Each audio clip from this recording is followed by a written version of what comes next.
Well, good afternoon and welcome to the highly anticipated smart discussion. Yes, everybody will be smart after this one. This was no doubt going to be a hot topic. Registration was through the roof on this one. I just want you guys to know you're currently, vying for that top position with James Staffo on our inaugural RF discussion. Yeah, so you're in pretty some big company there, boys. Today is all about, well, not all about. We're focused on smart, but we're going to be focused on really 4 areas. This could be a really, really, really, really long webinar if we tried to touch on everything. But the smart website does a really good job of that over at Rational Acoustics of touching on, well, everything. So our discussion today, selfishly, this is the one thing I can say as a co-host of Practical Show Tech, since we get to pick the topics. I went through and I was like, hey, what are the big things that I want to remember about? And what do I want to figure out how to do a little better at when I'm using my smart rigs? So I think it's pretty indicative of a lot of people, but obviously we knew sub-alignment was a big one. The philosophy of delay, right? That one, that it's almost a very apropos to the COVID discussion, right? That's this, here's the science, here's how I feel, right? And back and forth, right? So do you guys like how I tie that in? That is delay analysis, if you ask me. It's delay in a COVID world. So anyhow, that is going to be a pretty broad discussion today. I see we got some questions coming in. Yes, there are handouts, but go ahead and get those questions, in now if you want. When it's appropriate, I don't want to take all your thunder, Max, so I'll shut up on the when, the how, the where, and everything. But we got a lot of information to get through, and I'm pretty excited about it. Mac, Pete, how things going today? Good. Staying busy. Well, good, because glad somebody is. That's right. Mac's the sacrificial. Go to work for all of us at PST, Mac. Do a really good job. Don't get us fired. All right. Let's talk about just for a minute on Q&A, because I anticipate a lot of it. And when we were doing our tech check yesterday, we were all kind of talking through how to get through a lot of information. I'm sure we can convince these gentlemen to hang on for a while with us today. But Mac, why don't you kind of walk us through that? Well, I'm sure that this audience is well versed in how we do Q&A, but for those of you who are not, in your GoToWebinar control panel, there's a little pull-down menu that says questions, and that's where at the bottom of there will be a box to enter your question in. No one will see the questions but those of us here on the screen right now. They aren't visible to all the other users. Please be specific in your questions, because they will probably not be answered close in time to when you post them, just because that's the way things go. And referring back to those questions 5 minutes later, they may not make sense. So please, when you're making questions or when you're making comments, be specific about exactly what you're talking about. We'll try to get to every topic. We may not get to every question, but we will try to get to every topic. I think today we're planning on doing it in several Q&A sections that would follow each of the sections of the presentation. If something comes up that we think is particularly specific to where we are at the moment, we may jump in with a question in real time, but most likely we'll be dealing with it in a little Q&A section. So I think that's about it. Pete and Kelly, yeah. Want to move on? Yeah, what were you talking about? What were you talking about, Matt? Oh, and the other thing, this is being recorded. It is. Now, before we go any further, though, I would like to point a few things out. Number one, I'd like to give a quick shout out to Keith Clark over at ProSound Web, who was kind enough to bring us all together. Jim and I knew each other from a former life and still the same industry. Michael's a new friend. He's contributing to the 800 new people I want to meet during COVID. So thanks for being a member of that 800.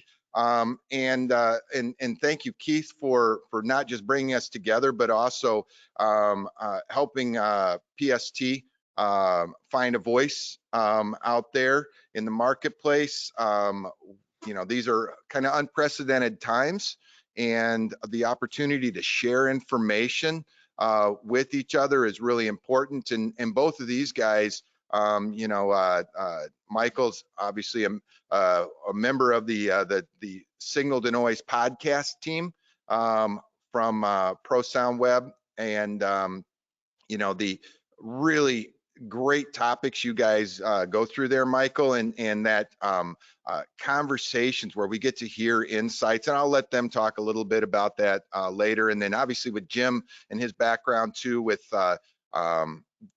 besides mixing, Jim's always had a passion for educating, for sharing, and for conversing, and that's what I think makes the two of you so such a great combo. I think we're kind of leveled off with attendees coming in, so I could go on and on about all your guys' background. Please feel free to share that, but that people also have to Google, so they can do a deeper dive on both of these guys. But Pete, any words before we kind of jump into being smart? For you 200 people that are currently logged in, that you're getting close to Jim's record. During the show, think of what kind of shows you want us to do. And at the end of the show, we are going to leave the webinar up if I don't push the wrong button. And you can fill in all those things at the end of the show in the questions. Don't do it before then, because we'll just lose them. But at the end, make a note of all the things you want us to do, what kind of shows you want to see, who you want to talk to, how you want to occupy your time rather than watching billions for the 55th time on TV. And we'll do them. So Michael, take it away. All right, cool. Well, I think I can speak for both Jim and myself when I say that it's a really cool honor to be here and be on the show and hang out with you guys and talk shop. So thanks a lot for inviting us, right, Jim? Absolutely, yes. Yes, I'm happy to be here, and especially with Michael. In our writing world, in my Talk and Yak articles for Live Sound International, Michael is my first line of editing defense. So if I say something and you need to edit offline and represent the sentence the way it should have been said, then go for it. Be my guest. We'll do some editing here in real time. Yeah, that's right. So I think what we're going to do, we've got basically 4 main concepts, topics that we've been asked to talk about. And so what we're going to do is we're going to go through each one in sort of 2 parts. First, we're going to look at the concept itself, the background, the fundamentals, the principles of what we're talking about, and just so everyone's on the same page if they're maybe less familiar with the concept. And then once we've done that, Jim and I are both going to talk about sort of the practical aspects of it. So, you know, applying this idea in the field and the way Jim might approach it under a certain circumstance, and the way I might approach it under a certain circumstance. And I just want to make clear, it's going to be a theme as we go. But one thing that Jim and I really want to make clear is that once you understand the fundamentals here, there's no right answer. There's no one perfect subarray. There's no one perfect way to set your delays. It's really important to understand why we do things a certain way, and that will allow you to choose the right choice based on the situation that you're dealing with. So we want to just, you know, make it clear. We're going to talk about a bunch of different ways to attack the same thing. So hopefully there's a takeaway there as well. All right, Jim, we ready to go here? Ready to go, man. Let her rip. Cool. All right. So the 4 topics that we're going to talk about today, chiefly main subalignment. That's the one that everyone wants to talk about, of course. No, we decided to cut that one. So No, everyone's no. logging off right now. So yeah, Yeah. so we're going to start with main sub alignment. We're going to look at RF wireless microphones for measurement. We're going to look at multi-mic measurement setups. We're going to talk about delay and time alignment for our system zones. And then we're going to talk about sort of the macro of all this, which is the spatial uniformity. So how do we make the show sound the same everywhere, right? And so that's sort of the basic chunks. And after each one, I think we'll stop and take any questions related to that topic, and then we'll be on to the next one. So let's jump in with here we go, main sub alignment. So basically, what we're talking about here is you have your main PA system that handles most of the frequency range, most of the spectrum, and then you have your subwoofers that handle just the lowest octave or 2 octaves. And so that means that there is some portion of the energy that is shared between those two systems. At some point, the subs have to hand off their coverage to the mains. And so we are talking about optimizing that handoff and making sure that in the areas where the two systems are playing together, we want to make sure they're playing together nicely. And it can all be really summed up in 2 very, very simple steps, which is find where the systems are equal in level, because that's where they're going to be the most interactive, right? And where they're equal in level, we want to make them equal in time and phase. And that's sort of a little bit of an ambiguous way to say it, but Jim and I have got some data to show you on that. So let's start off. We're going to do a live demonstration. We're going to jump over to Smart here, just so folks can sort of get a feel for what we're talking about. And that way, when we move forward, we'll all have that context. That's the limited edition Yak Sound mug right there. Oh, yes, yes. Let's see it, man. Yeah, hit me up if you all want a Yak Sound coffee mug. I definitely want one. So Yeah, so everyone, sign me up. everyone on the panel today gets a free one. I guess I better order some. Okay. So we're going to jump over into Smart, and we are not going to dig in and go through the whole interface and talk about all of the things that Smart can do. There's a ton of resources on that on the Rational Acoustics website, webinars and videos and all sorts of stuff. And we're going to highlight that at the end, so anyone who wants to dive into that can certainly do so. But for now, we're going to be just looking at the 2 main panes here: magnitude response on the bottom. That's what most of us know as frequency response. Lower frequencies on the left, higher frequencies on the right. And on the top large pane here is the phase trace, and it sort of tells us about the relationship of the signals we're measuring in time. And so I'll give you sort of a secret decoder ring on that in a second. What we're going to see is a simulation of a representative response for a main system and a subsystem. So if you went into an average venue and you put a mic out in the space and you measure the mains and you measure the subs, that's what you're going to see. So overall, in terms of the trends, this is pretty representative of that. So let's just start off, and I'm going to take a measurement that looks like this. And this is our main system. And so on the bottom there, we can see at least the lower half of the frequency response. And we're rolling off in the low frequencies here. That's the high pass filter on the mains, and that's where the subs would fill in. Kind of funky up here on the top, and the phase trace, as Jamie would say, it looks angry. And so here's the secret decoder ring for the phase trace. Really, all we're focusing on is the slope of the line. And so remember that for context, maybe people who are not familiar with the way we're measuring how this measurement is produced, is called a transfer function measurement. And the way it works is we look at what we're sending into the system. So you can think about what's leaving the mixing console. And we look at what's coming out of the system, what we're picking up with the mic, and we compare them against each other. So we can compare them against each other in terms of magnitude and frequency, which is down here on the bottom. And we can also compare themselves to each other in time, which is sort of what the phase trace is indicating. And if you think about being out in the middle of a room, it's going to take some time for the signal to come from the PA through the air to the microphone. And there's also digital latency in our systems and so on and so forth. So the first thing we need to do for our measurement to be meaningful is to compensate for that extra delay. And so how do we know that there's extra delay in our measurement? That's where the phase trace comes in. So what we see is a slanted line moving down from left to right. So there's only 3 possible states for this line. If it's flat, that tells us that the 2 signals we're measuring, the input and the output, right, the reference and the measurement, they're in time with each other. They're arriving to the analyzer at the same time.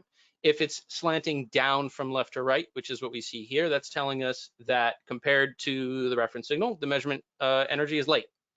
And that's what we would expect in most situations, again, because it's got to go through the air and stuff like that.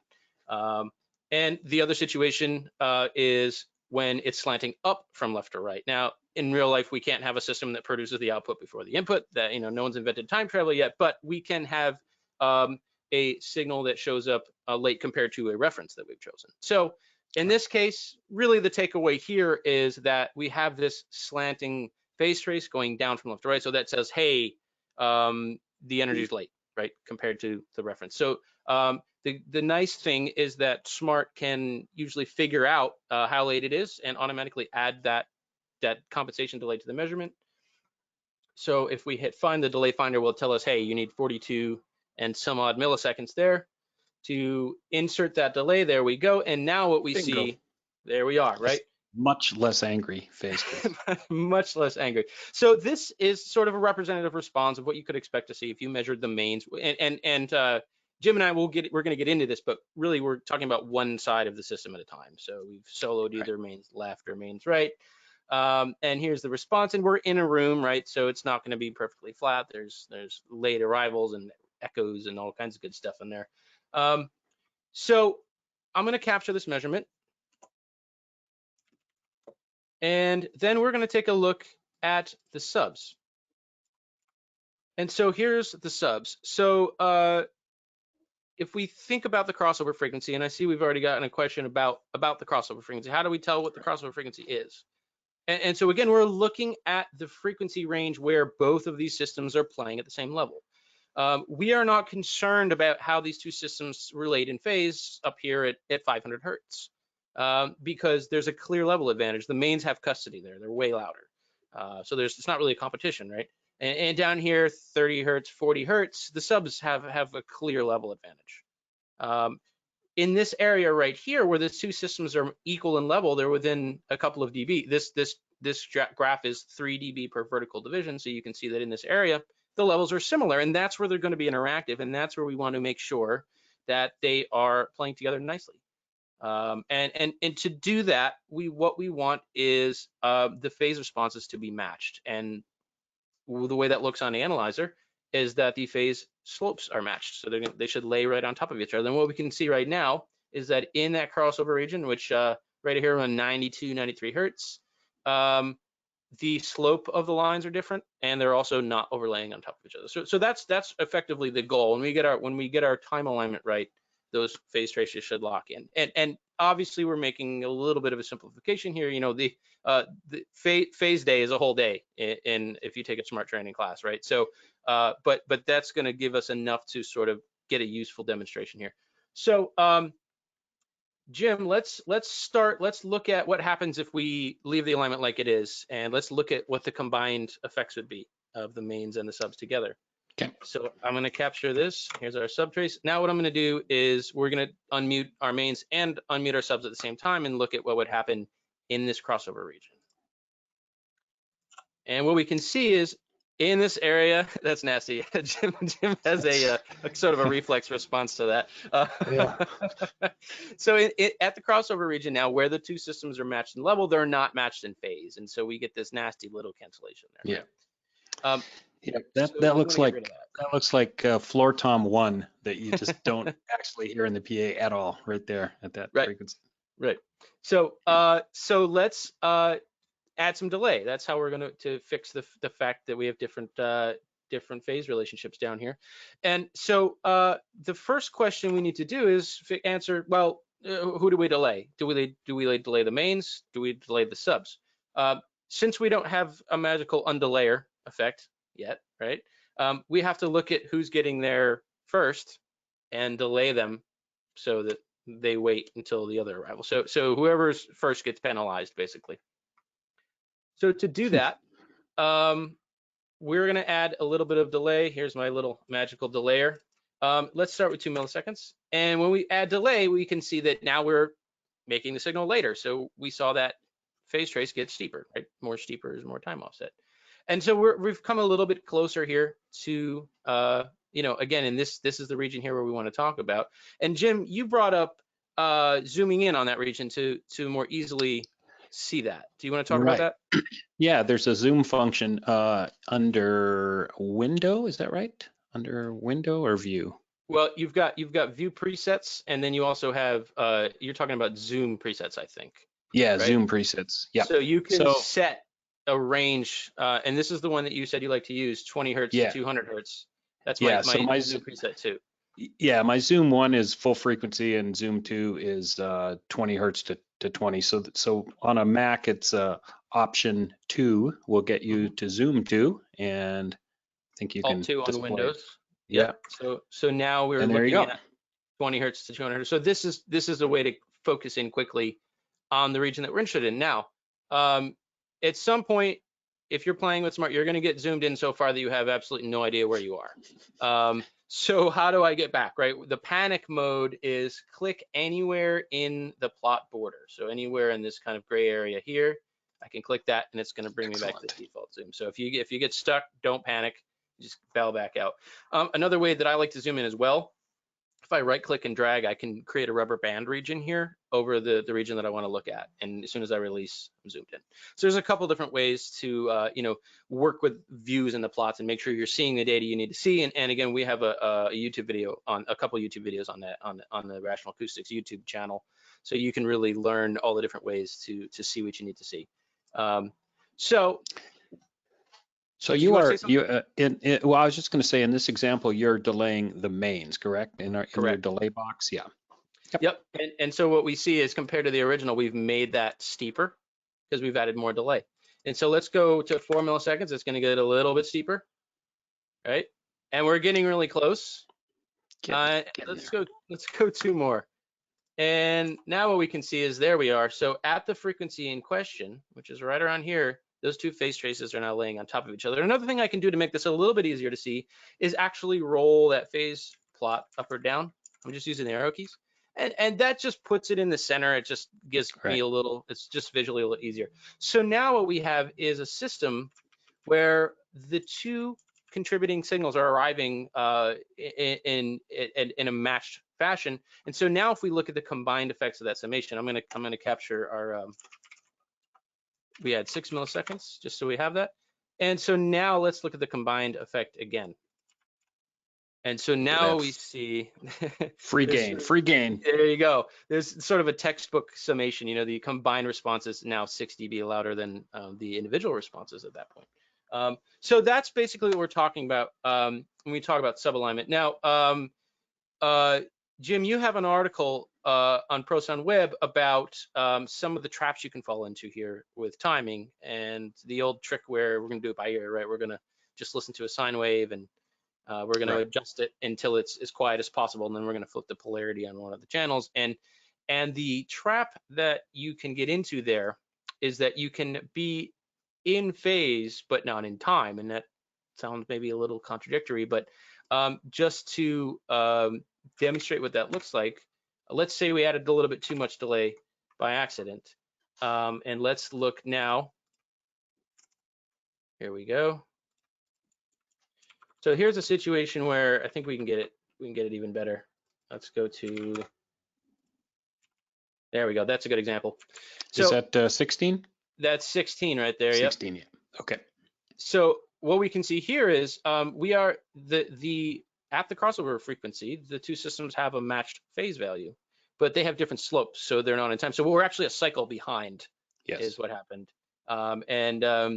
If we look at the combined response that will produce, you can see that we get these nasty little ripples here.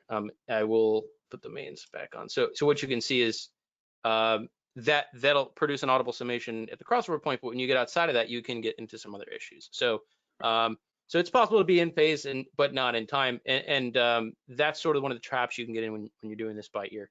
Right. And I think the other thing we wanted to mention here, apparently, a lot of talk about aux-fed subs. Instead of driving your system up for crossover, we're going to feed our subwoofers from a separate matrix or bus and turn that level up and down as the show goes on. And so one of the other things we wanted to show you guys is what happens to your alignment when you do that. So if we go back to the proper alignment, And again, we are looking at the crossover point here of 92, 93 hertz. So if you take your subs and you want to turn that up by, let's say what, 10 dB, Jim? Turn that Oh fader yeah, why up. not? So let's crank it, right? So the way I'm adding an offset to this data is I'm literally just clicking and dragging the data. You can also use the dB plus, dB minus, and there's a keyboard shortcut as well. And notice that now that we've added an offset to this trace, that shows up here in the plot corner. So that's something you want to look for. Make sure you're aware that you've added an offset to the data. If you forget that you did that, obviously you can make a bad decision. So now, since we've turned up the sub, our crossover point has moved up quite a bit. So now it's up at about 150. So, and I think we're going to come back and discuss this in more detail, but what can happen with this is you can check your alignment, and if you then make an adjustment to the relative balance of those components, there's no guarantee that your alignment is still good. So if you end up doing that, or I mean, Jim, we talked about turning down a side hang or something like that we're also going to show. That can change that relationship that you worked on. So so Jim, do you come back and check this afterwards after you've done your alignment? Yes, as we were kind of mentioning when we talked about this before, it's a good thing to go through your whole system, make sure everything's up, everything's working, all components are working, all zones of the main line array are working, and levels are reasonably matched, or if not matched, if that's not your style, if you want to have plus 10 dB on your subs, you should make that adjustment before you start measuring, and make decisions based on those levels, not start everything at the same level and then turn it up 10, because you can see at your new crossover point, just above that, we're starting to fall apart with the phase alignment. The main PA is starting to be much steeper than the subs, right, up around 200-ish, right? So. Yep. So yeah, if you're going to turn them up before measuring is kind of the rule. Yep. And I'm seeing a lot of questions about sort of the practical and spatial aspects of that. And trust me, we're going to get into all of that. But one point that we wanted to make real quick here, and this is another thing that you wrote an article about, Jim, is once I'm going to put our delay value back, and I'm going to remove the offset by hitting reset like that. And so now, if we go ahead and look at the combined response one more time, the goal was, yeah, let's create, we have this really nice summation here now. The problem is we have this really nice summation here now. So we now have this big hump in the response of our system. So Jim, do you go back in and you EQ that? You use combined EQ on subs plus mains together, right? To return that to where you want it to be. Yeah, sometimes I'll check, EQing that out a little bit in the subs first, and then a little bit out in the main, see what keeps my whole picture looking best. But sometimes, yeah, a combined overall EQ will go in, and that almost looks like a perfect Mesa curve, application right there. But you could pull that down. Now, some people say, well, why would you want to pull down that free gain that you just achieved? Well, it's because if you're trying to have a nice uniform linear PA from 20 hertz to, in this example, up to 500 hertz in that area, you have a big kind of low B thing going on there. So the notes on a bass guitar are going to be much louder through that region than at 40 or 50. So if you are going to EQ it out again, and this is a practice that my system tech on Frampton last summer, Carter Hasselbrook, the two of us would do this all the time. We would get the subs level balanced with the mains, then we would get it all time aligned. We would see a rise like that happen from the summation, and we would go and tweak that a little bit in the EQ or in the system processor tools, and then we would get that leveled out a little bit, and then we would kind of recheck our timing, make sure that we haven't lost anything. And if you keep this active and you keep the noise going or turning it on and off, you should be able to see within the phase trace reading if they're still overlapped, you're still doing all right. Yep. And before we move on to the practical stuff, there's a really good question that I want to just get to now. When you saw a steep notch at crossover, would you not think polarity first? And that's a really good question. That's a great question. Because yeah, a polarity reversal can absolutely cause the same effect. So then the question is, how do you know which one's causing it? And the answer is in the phase trace.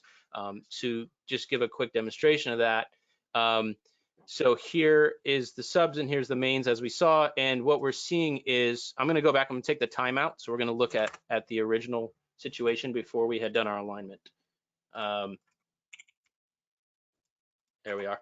So the reason that I didn't go for a polarity reversal is because in the crossover region here, the phase trace slopes are not the same.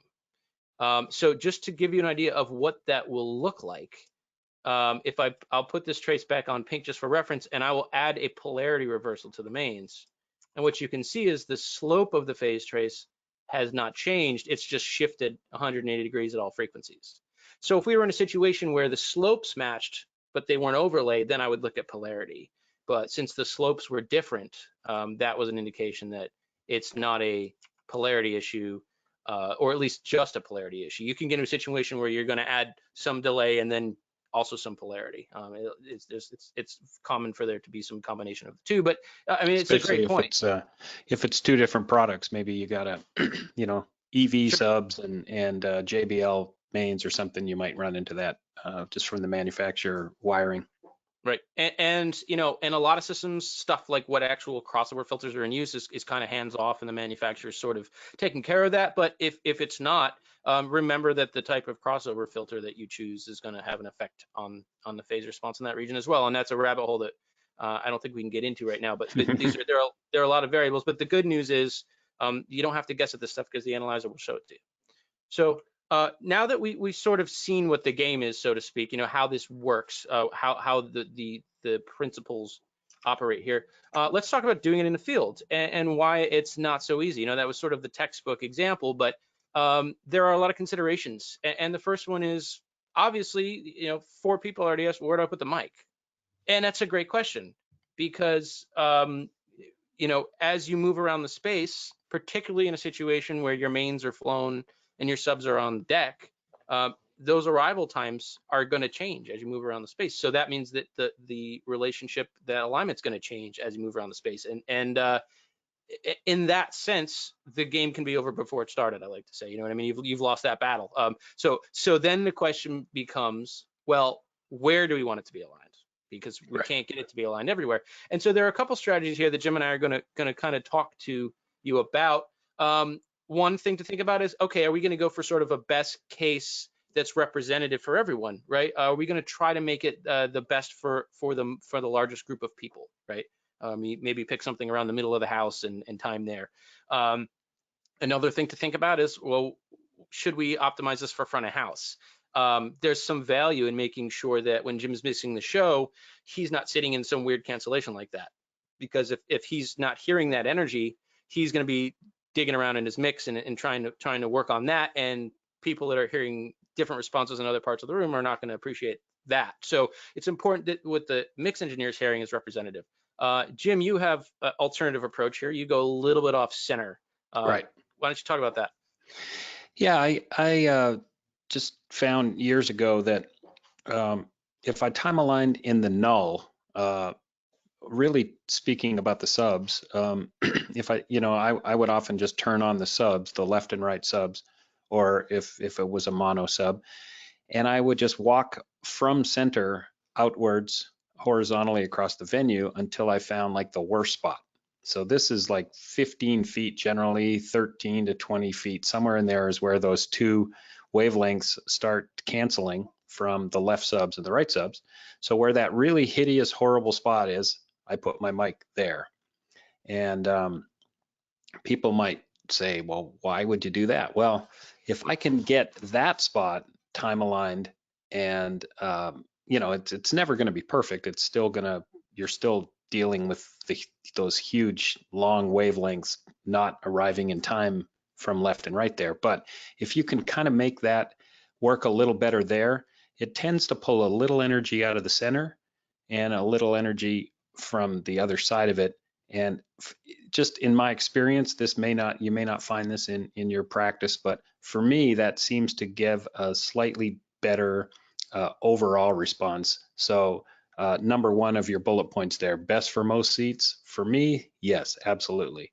I mean, I don't want to ever be in a hole at front of house. Mhm. And I don't find that I am in a hole when I use this method. I just find that I'm not in a huge hump, which is something I never really want either, because I don't want to be under mixing low end in the drum kit and the bass guitar and all the instruments because I'm feeling uncomfortable. So for me, this measuring in the null seems to even things out throughout most of the venue.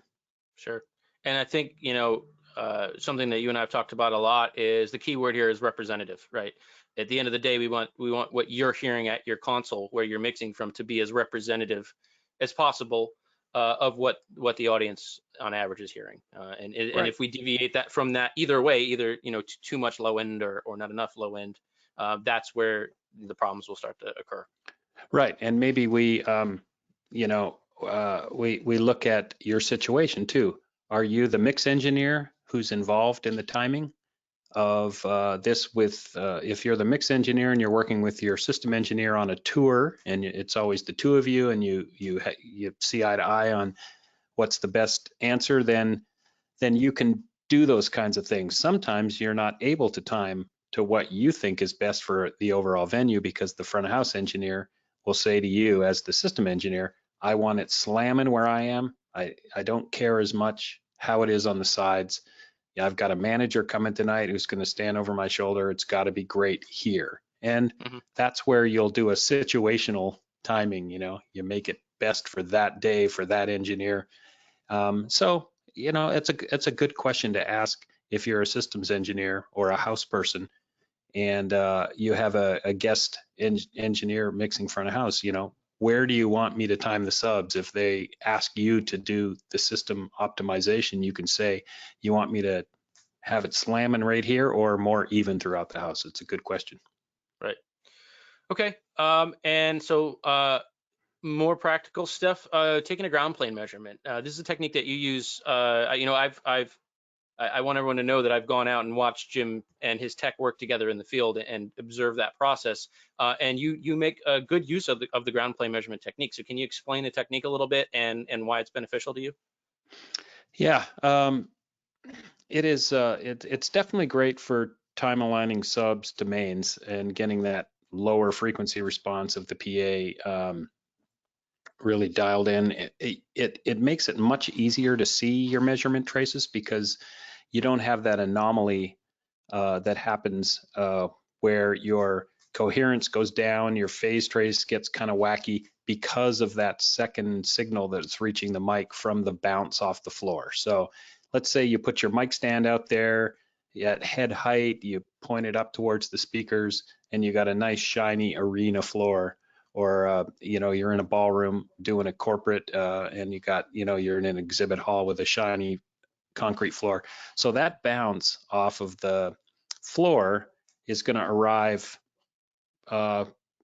late enough, 5-6 feet later, and going to give you a really bad bunch of data, and you're going to see dips and boosts and phase issues and coherence badness. It's all going to be happening right around the upper edge of your subs where you're crossing over into your main. So I find if I put the mic on the floor, then you make that sub to main measurement much better. Now, for the mids to highs, this is very iffy because like you said, no one's ear is going to be on the floor. So we're looking for clarity, concise, optimization of the PA through that critical listening area. And if you're if you're playing a football field and you stick it in the grass, your mic is not really hearing the PA properly. So and a lot of times when I do corporate gigs and you're in a ballroom with 100 soft seats sitting around tables, it's not possible to stick your mic on the floor. So I'll find an alternative. But if you can do it, it really helps with the sub to main time alignment and optimizing that area. Right. So just to kind of recap for the ground plane technique, placing the mic on the floor eliminates the ground bounce out of the measurement, or at least pushes it up so high in frequency that we don't have to worry about it. And so it's a really good way to get cleaner timing data if you're looking at the timing data. However, as Jim said, it's not representative of what it sounds like to a listener, because we don't listen with our ears against the ground. So you don't want to necessarily make tonal decisions for your tuning based on a ground plane measurement. So it's sort of like we said at the beginning, it's another trick to keep in the bag. And I think the idea of keeping your goal in mind when you're taking a measurement just in general is very important. What am I trying to measure and why? So people say, where do I put my mic? What are you trying to measure, right? So based on what you're trying to determine with the measurement, the analyzer just answers questions. That's all it does. So you have to figure out what question you're asking first. And if it's, hey, show me the timing relationship between my mains and my subs, ground plane might be a good choice. If you're trying to look at, get a tonal response for EQing the system, probably not a good choice. So my choices and my positions at work are informed by the answer that I'm trying to determine. And you'd probably say a similar thing, right, Jim?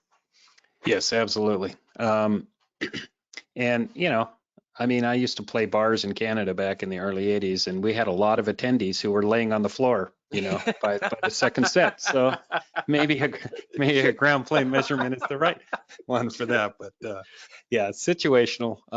And, I would say if you're just new to Smart and you're just new to measuring systems and using this data that maybe you're not totally confident in the measurements you're making, it always comes back to sensibility, and your ears are the final sign off for sure. So if you take a measurement and you say, man, that does not look like what my ears are hearing, well, maybe move the mic 5 feet, try again, or put it down on the floor, take another measurement, see, or pick it back up off the floor. But your ears know what the PA should sound like, and if the measurements are not matching with that, there is a long list of reasons why that could be. So, and I think having an expectation before you take that measurement. Yes. We use the analogy of a voltmeter. I think something might be wrong with my power. I'm gonna meter it. Well, it's gonna show a number on the screen of the voltmeter. If I don't know what it should be, I don't know, that result doesn't help me determine whether or not there's a problem. So you have to have an expectation in order for that measurement data to be useful. And so if you're like, I'm going to measure my front fill, and Smart says, okay, well, you need 128 milliseconds of delay to take this measurement properly, you should stop because the mic's 7 feet from the front fill. That's probably not right. So, these are things that happen. Something got stuck in your DSP. We've seen a good example of that. Jim and I have seen that happen. That can happen, Carter. So it's okay, man. The therapy it's gonna help soon. And the mic fell off the stand and rolled under the seat, so you see this big high frequency loss in your measurement, but it sounds fine to your ear. So having the awareness, having the context of what you're measuring, and if you see a red flag, stop and figure it out before you keep going. And we're going to revisit that. One more point about the main sub alignment. In terms of all the alignments that a system engineer will perform on a medium to large rig, there's a lot of them, and we're going to go through a couple of them as we go forward. I might get a little bit of flamed up for saying this, but in my book, this is one of the lesser important ones. I'm really concerned with the uniformity of the space, particularly in the vocal region, tonal uniformity. I don't care about your main sub alignment if it's 22 dB louder in the front row, right? I think that's a bigger problem. This thing gets a lot of PR, and it's an important part of an alignment, but it's certainly not the most important part of alignment. So, when I have 15 minutes with a system, this is not where my attention is going to go first. I think that's important to say, and that's just my opinion. Jim, you're free to contradict me on that, but I think it's important to remember that this is one step out of a process, and there's a lot of steps that are very important here. And also, I wanted to get some sort of contextual data on how scary is this really? Like, there's all sorts of resources out there about getting your main sub alignment and how important this is. And so what happens if we screw it up? How bad can it get, right? What's the worst case scenario? And so again, we've talked about the fact that if your subs are on the ground and your mains are in the air, you are going to have a different relationship in every seat. So, you know, I have an article on ProSign Web where I talked about this, and I said, if you don't like the main sub alignment, change your seat, right? When people go home from a concert, they don't say, wow, the show was great, but I think the main sub alignment was off by 2 milliseconds. No one says that, right? They will say, I couldn't hear the vocal. That's a thing that they will say, and they will go and ask for a refund, and you're going to be getting, you know, you're going to have a chat with the production manager probably. But what we did in this situation, this is from a theater that had flown mains and flown subs. They're flown together in one line. So we have a really good coupled relationship. And that means that we, as we move around the space, that timing offset between the mains and the subs, it's going to hold together pretty well. So we actually have a decent shot at having a uniform alignment that will actually hold over the space. So what we did is we put 3 mics out in the first couple rows and in the middle of the house and up towards the back. And we went in, we got the best alignment we could between the mains and the subs. And that ended up being, no surprise, the manufacturer's default tuning did a really good job of that, as they tend to do. And so we measured that from the 3 locations, and that's the black traces here that you see. This was not the actual level variance. It wasn't actually 40 dB louder in the front. I've just simply offset those traces vertically for clarity, so it's a little easier to see. And note that we are seeing, if you look at the black traces throughout that crossover region, which is 100 to 125, you do see some variance. Even with a coupled array, you're in a room, rooms have walls, walls reflect energy, right? And as Jim's going to talk about in a bit, people affect this too. And so you do have already some significant variation over the audience area, even though it's a lot less than what we would expect if our subs are on the deck. So then we have our perfect alignment, and then we went in and we flipped the polarity on the subs. And so what we've done is we've taken our perfect alignment and we've effectively made it as bad as it can be. We've intentionally created a worst case scenario alignment, and that is the orange trace. And so what you can see is that there is a bit of energy loss. It's worse than the middle of the house, and it's not as bad above that and below that. So this is certainly audible. It's certainly something you want to pay attention to, but this is simply not a show ruiner to me, just for some perspective. And again, this is an intentionally created worst case scenario. So I think it just bears to keep this in mind. You know, do you need to run screaming from the theater because of this? No, you don't. Just you know, be sensible about it. And so now let's look at some practical data. Jim, we got data here from Zappos Theater where you mix in Vegas for Gwen Stefani residency, right? Yes. When I used to mix shows in in the old days. this is yeah. So this is the rig that they have in there is a D&B J rig, very nice sounding rig and a nice sounding room actually. And it's a nice long line, 15 or so J's, a bunch of J8s, and I think there's a few J12s at the bottom.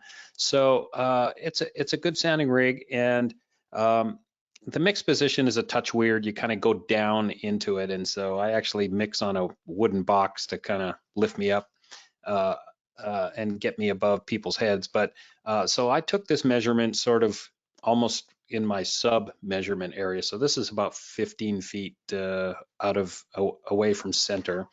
But this is the one side of the PA, and you know, looks good. It's a good looking measurement, and you know, you can see we got a little bit of energy in the PA from say 60 to 160. That's a little bigger than everything else, and but overall not bad.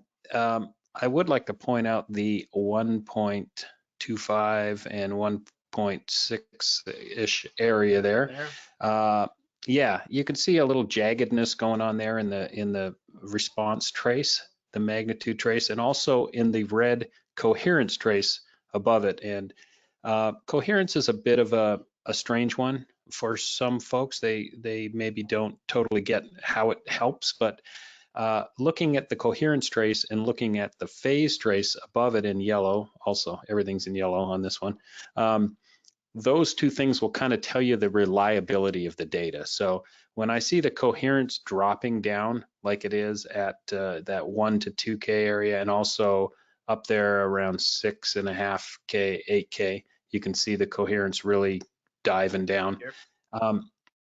And then you also are noticing some glitching in the phase trace where it's kind of jumping all over the place. And also what you're seeing in the response trace is that it looks like the frequency response is lower there, that maybe we have less 125 and 16 in the response. But really, when your coherence and phase is getting janky like that, a lot of times those frequencies are actually there, but they're just not reading very well because the data is not as reliable as you would hope. And that could be from a floor bounce getting into the mic. It could be in Zappos, they have some walls right behind front of house that kind of separate to the next seating section. So that could be the PA bouncing off of that wall over your shoulder, coming back into the mic quite late and causing that trouble. So it's good to pay attention. I wouldn't go in there and add a big, octave wide, 3/4 of an octave wide 1.6K boost and put it in there based on that kind of coherence. So just understanding that if you can understand what the data is telling you, you know that you don't always make all these EQ decisions based on that. Now you could, again, move the mic 3 feet, take another measurement. You might find some coherence issues and problems at another frequency. It might jump up to 2.5K. So then you kind of know that you're seeing reflections. So let's talk about the idea of coherence and what it is. So folks who aren't familiar with this red trace here on the top of the magnitude pane, basically what we're talking about is a data quality indicator. So Smaart is running a real-time measurement 24 times per second. And so, it's sort of like when you do a math problem. If you do the same question 3 times in a row, you would expect to get the same answer. And if you do, you can say, that's probably correct. If you do the calculation 3 times and you get 3 different answers, your confidence that your answer is correct has gone way down. And so coherence is simply a way of asking that for every single frequency point in the measurement. If you keep seeing that same relationship between the 2 signals, between the measurement and the reference, then we can say, yep, that looks good. If you have something like noise in your measurement, a lot of reverb, and there's a couple of environmental factors that and human error factors that can cause coherence to drop. And if it's low, that says that we're not seeing, so you use the example here around 1.6. In that region, we're not seeing a stable relationship between what's going into the system and what's coming out. A great example of this, our Brooklyn class. The subway goes under the theater like every 20 minutes, right? So everyone's measurement, you'll just see all the low frequency energies come up, but the coherence drops. So there's a ton of low frequency on the screen. Should we go and cut that back? Well, you can cut it all day with your EQ. It's not going to go away because it's not coming out of your system, right? And so coherence will drop, and that tells you that, hey, I'm seeing this low frequency energy, but I don't think we caused it. That's essentially what coherence is telling us. And so, Jim, as you point out, before you dive in and go after stuff here with EQ, you want to make sure that it is something that you can in fact have effect on. And coherence is a big indicator there. So Excellent. Now that we've seen the side of the mains, let's look at the sub. And that's your flown sub, right? You have both in this theater? Yeah, both. So this is a great real life example of what you were talking about with real world situations of getting subs and mains to lock in where are you going to put the mic. The subs are very high above the stage because it's a big opening, and they are all in the center. So it's not a left-right sub situation, it's center only. And they're way up there. And in our situation with Gwen, she has a huge sign that says Gwen on it. That's a oval sign. Guess where that lives? Right in front of the sub. So it's not ideal. But they're J subs, so they have some cardioid effect, even though they're way up there, above everyone. But it does help with some of the stuff going back on the stage. So this is a measurement from the same mic position that I took the right side of the PA measurement with. So this is the flown subs, and you can see when you start getting up around 90, 100, the phase trace starts getting a little steep. But we're going to look at where the getting things right at that area where we have equal volume, and we'll get the phase right there. And we're going to see, again, we're going to see where that crossover point lies as soon as we look at the combined data. But before we do that, we also have Right. data from your ground subs as well. So Ground let's look subs, right. Yeah, so you can see slightly different frequency response here, a little more oomph down there at 30 to 40 to 45. And that's because we have some J infra subs incorporated into the ground sub. Again, this is not a left-right situation. It's a fairly long line. Let's call it 20 feet, 25 feet long line in the center, but it's interspersed with J subs and J infra subs, and the frequency response is different. So those are those two measurements, ground, and I think the next slide shows us the ground and the flown subs together. Is that right? That's right. There they are. There it is. There's our And we've zoom, zoomed man. in. We We've zoomed used in. your view number 2 that you Yeah. used.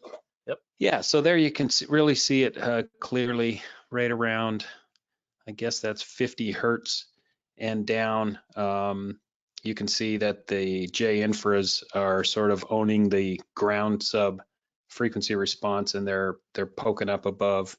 They're beating out the J subs on the ground for level. But yeah, that's those two subs together, and the phase traces are looking pretty good. We're doing pretty good from 31 hertz all the way up to 6380. We're pretty locked in. So We are. And I think I just want to mention that even if they weren't totally locked in down here, again, this is a situation where one system has a clear level advantage over the other. So it's not as critical as in this area where they are sharing energy at equal levels. And so now I think, shall we look at the whole alignment here? Sure. Let me point one thing out first, if you can back me up there, one. Sure. Do you see the little rise in the phase trace right around 40 hertz? You can see with both subs. Yep. And then you see kind of in the light blue, or the brighter blue, the flown subs, you can see a dip in the frequency response. I just wanted to point out just one more time how that corresponds with the dip in the coherence. So Okay. we're probably a little rounder through there than our measurement is showing us. So. Yep. And another thing that we'll talk about more as we go, but this is a great reason to take a couple of measurements from a bunch of mic positions and look at multiple measurements and average them together. Because again, this stuff that changes spatially. You move the mic a foot, you can get a seriously different response in a lot of situations. So that's why you have to be careful and not make all your decisions based on one measurement. Right, absolutely. Okay, so here's all three things together, and again, we're still zoomed in, so we're only going up to 250 hertz or so, but it helps us to see this region that we're trying to get locked in. So our main crossover area is looking right around 63 hertz is sort of where the subs are starting to roll down and where the mains are starting to come into play. So that's the area where we're trying to get our best alignment at, and maybe just a touch below that is sort of maybe 50 to 63 is our critical area we're trying to get time aligned. I do use a slightly less smoothed reading. Over on the right, you can see the magnitude smoothing and the phase smoothing, and they're a little less smooth than some folks, but it helps to see things like where right around 40 hertz where the coherence is kind of wonky. You can see that the phase trace breaks apart there for a sec on the mains, on the yellow, and if by smoothing a little less, sometimes you can see those things, but I'd say that this is to point out. Oh, sorry, Jim, go ahead. No, I was just going to say this shows us that we're pretty well aligned at this position, but it's not a perfect situation. And to piggyback on your smoothing comment, there's a reason that these controls are so easily accessible on the top layer. You're not married to this setting. I change it often when I'm working, and so there's no one smoothing setting that will give me all the context I want. And so I will look at smooth data, I'll look at unsmooth data, and I will run that smoothing in and out. In Smart, if you, I'll just pop over to show you this real quick, and maybe I can find some data that has a little more sloppiness to it that's real. Here we go. So here's some real data. Oh yeah. All right. So one of the things that I can do is if I want to add some smoothing to my plots, the last thing I just touched with my mouse is the magnitude smoothing control. So Smart's still focused on that. If you take a Smart training class or you watch the videos of the webinars, you'll notice that focus is a big part of how you work with Smart. You always have to tell it where you want your attention to be directed. Since I touched that control most recently, I can hit up and down keys on my keyboard and run that smoothing in and out. And so this is a really good way to kind of, and you'll see that, you know, I have a lot more context by doing this. It's okay to do that. It's part of my workflow. So you don't feel like you have to pick one smoothing setting and stick with it. You know, if you're looking for some more context, try a couple different settings and see what you get. Yeah, this view that you just had there, it shows you the from 100 hertz to 350. You can see the coherence is kind of comb filtering, and you can also see the magnitude response is comb filtering. And when you smooth that out all the way, you kind of lose that. Sure. Yeah, so there you can't really see that the magnitude is comb filtering along with the coherence. So that's one reason I like to have a little bit of jaggedness to my readings. Yeah. Yeah, I mean you can make anything look nice, you know what I mean, if you smooth it enough. So we as Bob McCarthy would say, it's a video solution to an audio problem. That's right. I've said to many clients, man, it looks like it sounds great. So yeah. You know, that's Right. that's sometimes all you got to do to sell it. So before we move on to our next topic and take a couple of questions about this, Jim, where were you where in the house were you measuring when you took this data? Were you just off center front of house? Yeah, just kind of 15 feet off center from front of house, and the mix position there is split, so the lighting is to one side of center and front of house is to the other side. So I'm mixing at about 6 feet off center, and then so this mic was just outside of the little mix area in the seats. Like on a stand in the seats, yeah. And I think the other thing, a couple questions about this as well. This is a situation where you have a left-right main PA and your subs are mono placement, right? Yes. Center. So this is a different situation because before we talked about meeting out one side of the PA, measuring left main with left subs, excuse me, and then simply copying that to the other side of the DSP. But if you have a situation where you're measuring, is it one side of the PA and your mono sub, when you bring that other side of the PA on, your subs are already on, so that balance of power can shift a little bit. So yes, how do you deal with that? Yeah, I'll usually go through and do my usual thing. And like you said, if I had left-right control of the subs, I usually start my measurement process by doing, you know, main, let's say main right, and then when I'm wanting to tie in my subs, I'll do sub right, and then you know, we don't always get all the time we want in a day, but if I can circle back later and put the mic dead center and then kind of look at left right on together with left right sub on together and see what's happening in that position. But in this position, it is strange to have two big mono clusters of subs and then left right PA. And I want to address another question. So I'm going to go back to the original example that we started with. And the question is this hump that we got in the combined response. Let me get rid of this hump here, the summation that we created by getting an alignment. Isn't that indicative of wrong crossover summation? And again, the whole idea here is to get constructive behavior between the two systems. So if we combined it and the combined level wasn't higher than what we started with, that tells us that, you know, something's done improperly. So yes. The optimal, you know, when you have two sources that meet equal level, equal phase, the optimal example is you're going to get a 6 dB summation. If your summation is not quite perfect, then it's not going to be quite 6 dB. So no, this is an indicative of getting, you know, mathematically speaking, it's the best alignment that you can expect. And then of course you would go in with your combined EQ and or low shelving filter, or whatever, and then you can EQ the entire system response to achieve whatever tonality you want to achieve. Right. And what you've basically done is increase the headroom of the system in this area. Right. So no, if you didn't have a combined response that was higher than the original, I would say that this summation is imperfect.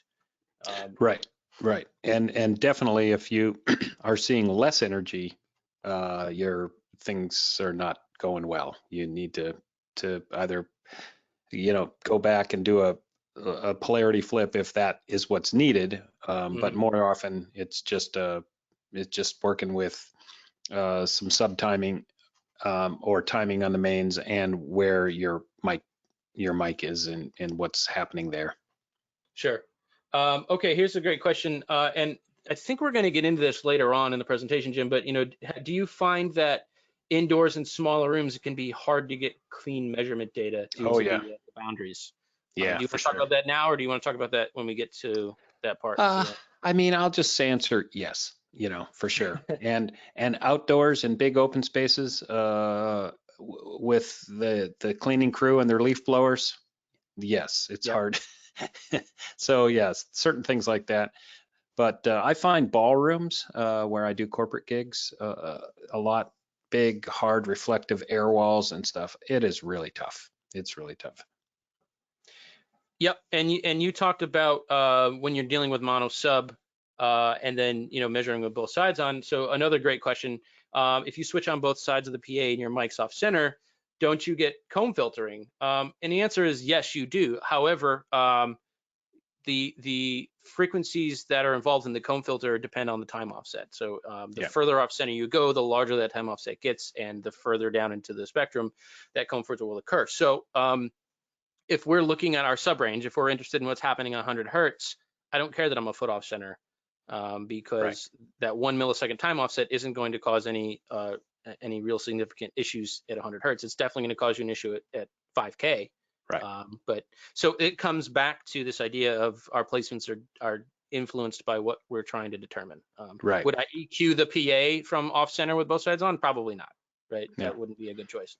It's really tough to see what's happening. I mean, a lot of using measurement as a tool to help you tune PAs is you want to be able to understand the data. If the data looks like the picture you have on the screen right now, like the whole 4K and up area, if it's looking like that, it's hard to make decisions. So right. Yep, and again, that's sort of a rabbit hole that we could go down. But a lot of questions about. I made this put on the light skin for a couple of people that maybe can see the traces a little easier. Questions about what type of subarrays are you choosing? What is mono better than left right? Where what's the best place to put your subs? My answer is wherever I'm allowed to put them. It's often not up to me. Now, Jim, when you're touring for Peter Frampton, you get to you have a lot more flexibility in how you design your system. But for a lot of us who do one-offs or working in clubs and stuff, I can't go into a club and ask them to move their subs around. Right. So a lot of times the decision is made for us. But I mean, maybe you can briefly talk about when you are designing your system, what sort of guides your thought process there, and where are you putting your subs? Yeah. I've bounced back and forth over the years between having the sub array hang right behind the main array as opposed to slightly off to the side.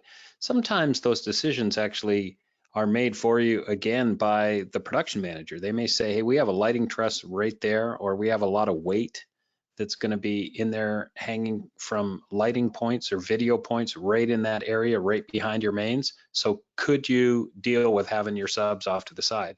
So sometimes that's a political discussion you have to have. If it's a very visual show and audio is lower on the pecking order, then you may not win that argument. But if it's a band like Peter Frampton that is highly excited about audio and audio is the thing, then we can kind of say as the audio team, this is where it's going to work best. And for me, the reason I like the subs behind the mains is just because as you move horizontally through the venue, whether you're at front of house, right in front of the array or off stage at the edges of the venue, that relationship in time between the subs and the mains stays much less. It's much less of a drastic difference if you fly your subs off stage of your mains and you're on the outer side of the venue. The subs are going to hit you first, but you're in the middle of the venue, then the mains are going to hit you first. So it makes timing it the same everywhere much more difficult. So when I'm able to do it, that's my choice. But I don't always get to make that decision. And Zappos at Planet Hollywood for the Gwen Stefani show is a perfect example of this is a house sound system that's in there. So you make the best of what you can with the decisions that they made about where to put things. Did we lose you, Michael? You still there? I've lost your picture. Yeah, he seems to have disappeared momentarily. Hey, Kelly. Well, you can keep talking though, and Okay. we'll get him back here. We'll let Yeah. him get back on. Yeah. One good question that sort of might pop up from this is, would you choose to do flown subs only or a combination of flown? I think I'm back. Hey, Michael, I hear you. But that is like in Zappos, we have flown subs. That's good. Flown subs, ground subs, and main. So would I choose to do that? Usually when I design a show, I'll try to use 80% flown subs at least up near my PA, so it's a more coherent single point of audio. But sometimes you absolutely need to carry some ground subs with you. It may be a situation where you have to fly the PA really high, or it's just the sub is just not getting down in the front rows, and that depends on the act. If it's a type of act where the folks really want to get hit down there, then you should do that. But these are all design questions and things that you don't, you have to just decide based on the artist, the crowd, and but the one thing I would say is make sure, if you can, that they are on different handles, that you have control of the flown sub and control of the ground sub, so you can hopefully do a little time alignment of those two things. Again, not always your choice. You don't always get to decide, especially in clubs, theaters, certain scenarios like that. You don't always get to have all those outputs and signal processing for that kind of thing. Any other questions, Kelly, we should look at? Let's just keep going through there while we're waiting. Michael, I see that he's relogging in. I got it. Yeah, sorry about that, guys. Excellent, no worries. All good, man. It's live webinaring, that's what we call it. Yeah, we'll do it live. I think everyone in my neighborhood is either watching or giving a webinar right now, so that's probably... Make sure you're a presenter again. Okay, sorry about that. We were back. Cool. All right. Anything else we want to cover with sub stuff, Jim, before we continue on?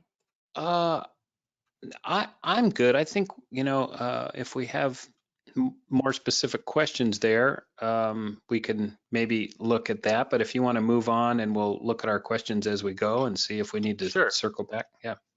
Yeah, and I think we can definitely, circle back at the end too if we want. So hopefully I've reshared now. We all got the PowerPoint back? Yes, great, cool. All right, so next thing we're gonna talk about is RF, so wireless mics to take measurements, and multi-mic setups. Jim, you tried your hand with multi-mic setup back in the 90s with your sim rig, right? Yes, I had an awesome sim engineer out with us. This was the 1998 Van Halen tour, so oh my God, I had a lot of hair. But we I had a sim engineer named Dave Lawler out with me, who was tuning. It was my very first tour with a VDOS PA, so I mean, it was amazing. But he was used to always putting up multiple mics, and I said, man, I don't know if this is going to work with the kind of crowd we have. These people are kind of rowdy, and he said, no, just go out there, take some cable ties, and just these tall boom mic stands, and just strap them to the backs of chairs and run cables to front of house. And honestly, I think on the whole tour we lost 2 mics, and the stands were gone with them. They figured if they're they have a knife in their pocket, they might as well take the stand too. But we lost a couple. But yeah, that was really one of the only times where I've used multi-mic setups that stayed up for the show. It's nice if you can set them all up for tuning, but a lot of times you gotta take them down. And yeah. So let's, so why we want to do this, and the part of the big reason is it saves a bunch of time, right? If you're looking at particularly modern line array system where you're looking at the coverage of a particular array over the space, say from front to back, instead of having to go move the mic 6 times or whatever, you can put up a couple mics, and then you can make that evaluation without having to keep running back and forth. So that's sort of one of the big advantages. And RF, wireless plays a big role in that. You're not getting your cable hung up on the back of every seat as you drag it down the aisle. So these are largely convenience, I think, and speed. And I will say that on a lot of optimization work, the biggest chunk of time spent for me is running around moving the mic if I don't have someone. Right. And just a quick note on that. When those mics stay there throughout the tuning process, you don't have to run it back to remeasure after you've made a few EQ choices and you've decided, hey, I'm seeing 200 to 350 in everywhere in the room. I'm going to make that decision and cut that out of my my main line array system processor. So now you've made that cut, and now you kind of want to go back and remeasure all those positions to make sure that that was the best thing for those. If the mics stay there, you can just go ahead and look at that again instead of having to make a trip back there. So yeah, that's a great point. So when you work, and we're going to talk about zone specific stuff, but when you're dealing with a large format line array, you're using primarily 3 mic positions on that. I think you're measuring the front of house, sort of the middle of the array, down front, and up top. Right. Elaborate on that just a little bit. Yeah, it's just a game of averages. I feel like if the whole PA, you're always going to want a measurement near front of house. Throughout the show, I have my mic close to me and I kind of see what the room has done with some bodies and stuff in it. But in the day, I'm going to take my first 3 measurements, one near me at front of house. I'm kind of in the middle third of the PA. Then I'll run to the back of the venue and kind of try to put the mic where I've got maybe a few boxes above my head and a few boxes below of the top third of the PA. So I'm kind of in the meat of that, and then do the same down front. So those 3 traces will give me a good indication of how the line array is performing vertically front to back. And then I get more of my horizontal measurements done when I'm bringing in side arrays and that. So I don't do a lot of measuring like on axis, take another measurement off axis. I don't do that quite as much as I concern myself with the vertical. But that's just my setup. So. And Jim has an article on ProSound Web called 360-degree tuning, where he talks about how he gets the different zones to play together and where he's measuring from and what he's looking for. And we're actually going to get into that in a little bit here. So for more on that. Now, important question that came in, I think it's a great time to mention it. Talk about the minimum SPL needed to get good signal to noise ratio with measurements. And this is an important one. And it goes back to that coherence trace, right? So your coherence will be above 90% if you are 10 to 15 dB above the noise floor. You're going to be in good shape. That's all it takes. And so you'll get to a point where you're measuring quietly. You turn your generator up, and you'll see the coherence raise to a point. Past that point, you can turn it up another 30 dB. It's not going to go up anymore, So all you need to do is be 10 to 15 dB above the noise floor of the room. And so that means you don't need to measure your system at concert level. You don't need to do pink noise at 115 dB. And let's point out, Smaart, is a dual channel measurement platform, which means you don't have to use pink noise. You can use music. Right. You can use, I've seen guys do it using virtual sound check stuff while the front of house engineer is working on something. So it is a source independent measurement. But the point is, you don't have to be ridiculously loud to get a good clean measurement. Just louder than the leaf blowers. Yeah, and also I think the other folks on the production won't be very friendly to you if you need to do all your Right. tuning at 110. Okay, so let's look at if we're going to do RF, can we use any off-the-shelf wireless system? And the answer is no, because some of the processing that is done under the hood on a wireless mic system to make it desirable for the audio to sound good to a listener there's non-linearities happening in the processing. Particularly what's called a compander, which plays with the dynamic range of the signal. And so while that's helpful generally for an audio signal context, it's not helpful for a measurement because the nonlinearities are the things that will screw up Smart's ability to determine what the signal is. So it sort of breaks one of the fundamental assumptions that we make when we're measuring a system. So for example, a lot of people will grab a wireless system and they'll say, look, I took a transfer function measurement of it and it's a perfectly flat line and the phase is flat and it looks great. Okay, at that level, yes, but we need to make sure that when the system level goes up by 30 dB, the output to that mic also goes up by 30 dB. If that's not the case, you have a nonlinearity over level in your system, and so that's not going to be a good suitable mic to use for this type of stuff. So we've listed a couple of the popular models here, and again, if this is something you're interested in, either send Jim or myself an email. Jim's got experience with at least one of these systems, or send an email to the Rational Acoustics support, and get that information there. There's a lot of good resources on that. So if we're going to be putting out multiple mics, we need to make sure that the mics are reasonably matched. So if we see differences between the measurements, we know that it's something about the system or the space and not the mic itself. Do we need factory matched microphones? Do we need mic calibration files? And so you can answer that question for yourself. This is some data that I gathered before I did an alignment using 3 microphones. I simply took all 3 of those mics and I hooked them all up and I put them on their stands and I put their capsules very, very close together so they were sharing the same acoustic space within a fraction of an inch. And I turned on the one side of the PA and I took this measurement.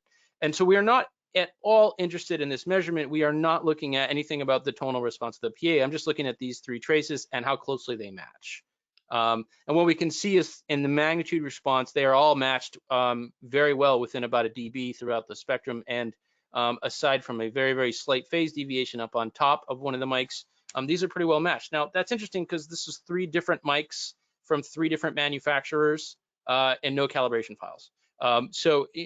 Generally, a reasonable quality professional measurement mic is going to be fine. But again, rather than us giving you a yes or no answer, this is a quick test you can do yourself and determine whether or not you're going to have issues. And so now I know that if I see deviations between my measurements, that it's measuring the variance of the system. I'm not measuring problems with the mics.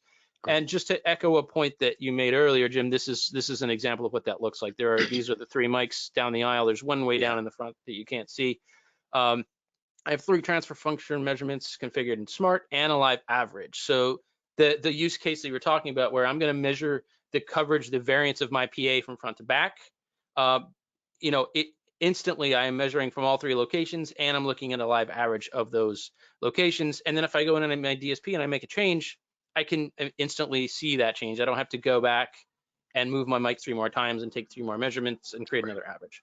Right. So if you are particularly in larger spaces, multi-mic can certainly be a big time saver. All right. So before we move on to the next chunk, let's take a look and see if we have any questions about, okay, here's a great question. How do you deal with the latency of wireless systems in your measurement mics? Is there a facility in Smart to compensate for this? Yes. And I'll go back to Smart for a second. This, if you remember from the beginning demonstration, we had some latency. You're going to have latency through your anything in your measurement loop. So, that could be your system DSP. That could certainly be your loudspeaker processors. That amps are digital now, and they have latency there. And of course, propagation through the air. Smart can figure out how much latency is in that loop and compensate for it. And that's what this measurement delay function does. And so the actual amount of latency, maybe your mic is adding 3 milliseconds to that number. The absolute number is not important as long as we don't change it. So if we set up once and we take a measurement, and then we want to look at, okay, we would just look at our mains from this position. Now let's look at our subs from this position. Don't change the delay in that measurement, because now the only variable is the difference in flight paths from the subs versus the mains. But Right. so no, the absolute latency in the measurement loop is not important in the sense that Smart can compensate for it. And so that's what the delay function does there. That's a really good question. Yeah. Now I will say it is something you want to know. I do want to know how much latency is in my measurement loop, right? I do want to know what the latency of my DSP is. I do want to know what the latency of my console is. Just so again, when I'm in the field and working with these things, I have that expectation. A great example. I was doing monitors for a festival, and we were using the Q bus of the console, the headphone jack, into Smart as the reference channel to measure the wedges. And we had delayed the headphone jack about 30 milliseconds to the stage sound because we were pretty far back. And so when Smart tried to line the two up, it ended up with a negative delay value because the reference was late because it was delayed coming out of the console. And that's a little bit of a brain tweak when you see that value pop up. But then again, you go, wait, stop, why doesn't this make sense? And then you realize, oh, because I put delay on the reference signal. So yeah, so in a nutshell, yes, generally a wireless mic can have some latency there, and Smart can absolutely compensate for it. And we did a whole webinar about that concept. So if you're still interested in that or have more questions, definitely that's something that you might want to check out. All right, let's see. Okay, how do you configure the live average? Sure, real quick. So I'll go back to Smart, and if I open up measurement config, which I can do by clicking the little hammer and wrench over here, the measurement config tab of the configurator shows all of my currently configured measurements. And what you can see right here is I have 2 spectrum measurements and 1 transfer function measurement configured. I'm going to make another one real quick, just for the sake of the example. And there we are. So now we have 2. So if we want to create a live average of those 2, I'm going to come down here and hit new TF average, and I'm going to name it. And then I can choose which transfer function engines I want to contribute to that live average. And once I hit OK, it shows up over here, and off she goes. And the other thing that I will just show real quick, if we run these measurements, is that I can show this average, and I can hide the individual contributors. And as long as they're running, excuse me, there we are. These guys are running, but they're not visible. But since they're running, they're still contributing to the average. And this is kind of a funky, it's kind of a funky result that we're getting here because of the inputs that I picked. But the point I'm trying to make is you don't need to have the contributing measurements visible in order to have them contribute to the average. As long as they're running, you can have them hidden. So you can look at just the average. You can go in and look at the individual measurements and the average as you please, very easily. So I think that's a really good question. Okay, Jim, when you were looking at your top of your array, your middle, and your bottom, your 3 measurement positions, did you use averaging on the traces, or did you normalize them and level? Did you overlay them to, what were you looking at? Tonal variance or level variance?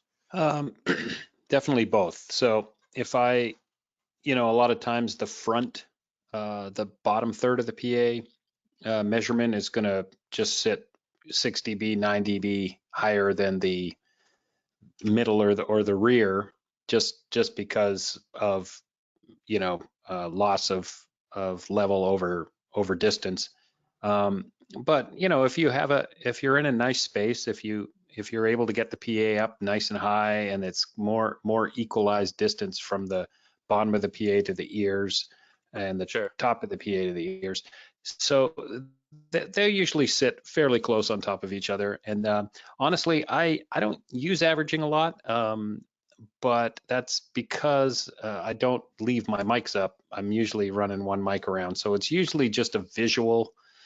For me, I'll look at my front of house versus the front fill versus the rear, and I'll just kind of go, where am I seeing patterns, and I'll make total adjustments on the PA based on that. That's a great answer, and I think I just want to show one trick here real quickly.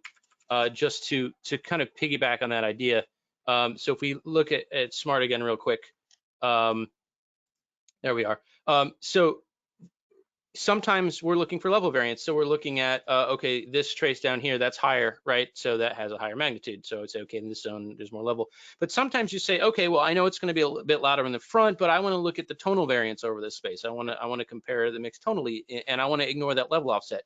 So you could overlay those traces. And a really quick way to do that in Smart is simply put your cursor on the region where you want to level normalize to and shift click. So let's say I'm going to put my cursor around 1K. I'm going to shift click. And what Smart has done is overlaid those traces in that area.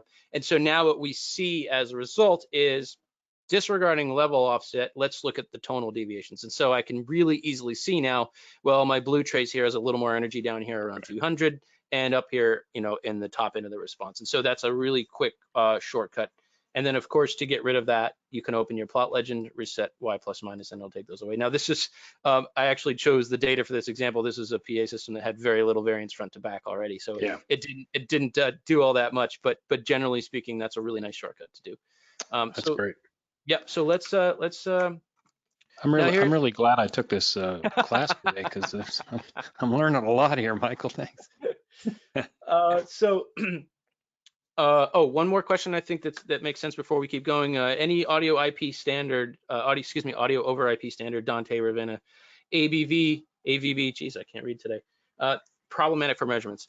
Smart can see any audio device that is connected and recognized by your operating system. So it doesn't really care how that signal is getting into your operating system. So for our training classes, we use Dante Virtual Sound Card for a lot of stuff. So yeah, you can pull network inputs off if you're using Dante, if you're using AVB, if you're using AS50 to USB converter like I do with my Midas desk. Yeah, Smart can, as long as your operating system can see it, Smart can see it. And generally speaking, the source isn't going to be indicative of any issue. We have found that under certain situations, Dante can do weird stuff with clocking, and it's not a Smart thing. It's just a Dante thing. It's pretty rare, but if you do have that issue, definitely email support@rationalacoustics.com and they can help you out with that. All right, so let's talk about. Should we do some delay stuff, Jim? Oh man, it's one of my favorite things. Let's do it. Okay. All right. So we've talked a lot about making the magnitude response, the frequency response of the system uniform, but we need to talk about the time response. And so the reason this is important is because in a larger situation, you have various zones of the PA. You might have mains left and right. You have front fills. You have under balconies or delays or lawn systems, which we're going to come back and talk about. You have side hangs, right? And so a lot of the audience is sitting in an area where they're not just listening to one arrival. If you're sitting on the transition point between the mains and the side hangs, you're going to get energy from both of those sources. And so this is all about managing those arrivals so as not to create a problematic interaction. Again, we're typically focused on these situations where the systems are similar in level. Your brain obeys generally what's called the law of the first wavefront, which means whichever arrival it hears first, it's going to localize in that direction. So if your delay speakers under your balcony aren't delayed enough, your brain will get the delay first, and then it'll hear the sound from the main PA. And so your brain is going, hey, you're listening to the speaker that's up here, and that can be a very disorienting situation for a listener. A great example is when you see the airplane and you look up and it's not where it sounds like it is, and that can be psychologically jarring. So that's something that we want to reduce for that sake, and also simply because poor timing can create massive intelligibility problems. And with a lot of stuff, theater, spoken word, corporate, if people can't tell what's being said, you're sort of wasting their time. So that's really important. So we're going to talk a little bit about how we approach time alignment in our systems. And the first question is where do we set the time? So where are we trying to sync, right? And generally, again, the place where the two systems are most interactive and level, that's where we want to focus our attention, because if we move away from that point, one system or the other starts to have more custody, and so that interaction is less severe. And it's again, the critical part to manage is where they have the most interaction. So Jim, let's talk about some of the differences here, and I'll let you speak to the rock show part of it first. That's me, There man. are, yeah, there are a couple of different approaches. You can set the time, quote unquote, perfectly. We're going to exactly sync those arrivals to that wherever that particular point is. Of course, when you move over a couple seats, you know, you've changed that. Another approach that's used more often in theater is to purposely over delay everything so that your brain will localize back to the stage. And obviously, you know, that can have some advantages and present some issues as well. So when you set your time on your side hangs or your delays at a big show, what's your strategy? Um, with you know, I often don't have delays in most arena and you know, large sort of maybe theater situations, except for under balconies, things like that in a theater, under balcony speakers or stuff way up in the upper balcony that's pointing down to give a little extra support up there. A lot of that stuff is often figured out by the house, and you give them one feed into all of those things, and it tends to be good. We'll usually measure one section of that, maybe the first under balconies that are behind us, and get that time aligned to RPA, and then the rest of it is usually they do a good job. Most theaters are pretty nicely done. But for me, with like side arrays, I definitely I keep in mind that you want to bring the attention back to the stage. And for me, there's kind of two things that will do that. You know, like you said, the first thing that hits your ear, but also the brightest thing that of the two. So if your mains are, you know, really bright, but your side arrays just kind of out of the gate came out kind of sounding dull, and they don't have a lot of clarity to it, that sometimes will affect, you know, your localization of what you're hearing first. But so, you know, I'll try to get both arrays to sound the same, so you have nice uniformity across the venue, and then I'll just I'll do a locked time alignment of those two things in the middle of the two arrays in the biggest overlap area, is the way I'll do that. With any kind of delay speakers, you know, corporate is a great example. I've had systems that are in an exhibit hall or a really large ballroom where you have your main left and right, a center, first row delays, second row delays, third row delays, you know, tons of delays. And I'll try to lock in that delay time so that it's accurate. Smart tells me this is the difference in the two arrival times, but then I'll sometimes add just a touch, just to try to, like you said, bring that image back to the stage. So especially if you're sitting in a ballroom chair and the PA is 125 feet that way, the main arrays, but you have a delay speaker right over your head, like you're sitting under one of these trusses that maybe has all the delay speakers on it. If you've got a, you know, something above your head kind of going every time someone gives a little bit of sibilance or percussiveness to their vocal, that can be kind of tough. So a lot of times I'll kind of smooth out the EQ on those delays, and then maybe just like you said, add a touch of delay just to sort of make it not be the thing that you're being drawn to, but it's still adding the clarity you're missing back there. Right. And that's a delicate balance, because especially if you're talking about mains that are, you know, could be 100 feet away or more versus the delay that's 20 feet away, you know, high frequencies get absorbed the most when they travel through air. And so you're going to have some of that high end roll off from the mains response that far back. And that's part of the reason that we use delays. So yes, if you have a full range extension on your delays, that's not going to match what the mains are doing that far back. And so, you know, yes, we want to refresh that energy, but we also don't want to go so far with it that it's unnatural or distracting. And another thing that you and I talk about a lot, Jim, that's related to that is, again, you need to be careful of stuff that's not representative of what the mix engineer is hearing.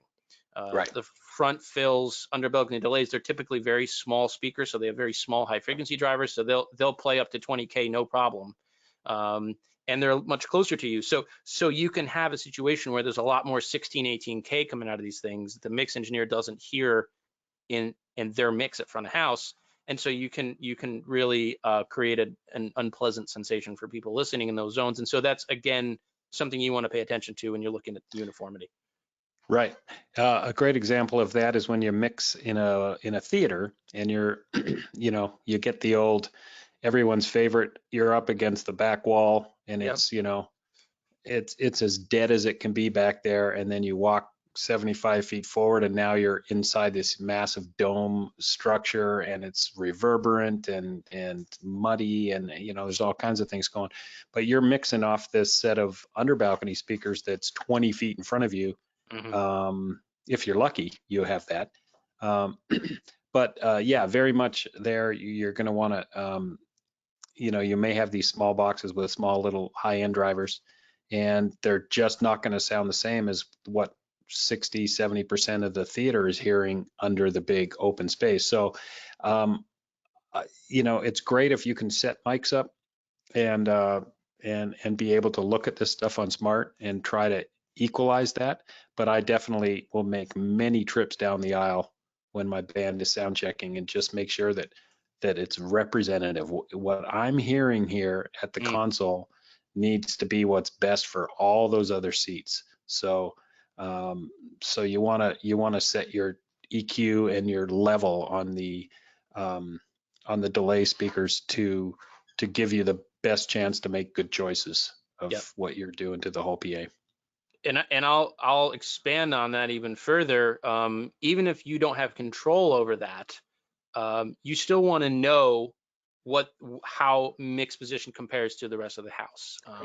So if I know, hey, there's not as much sub in the back, or if I know, hey, it's a lot brighter down front, I may not be able to change that if it's a one-off in a club or something like that, but I can take that into account in my mix, because, so walk around and listen and just keep that in mind when you're mixing, so maybe I have to mix a little bit dull back here because it's way brighter up front. I don't want to kill anybody.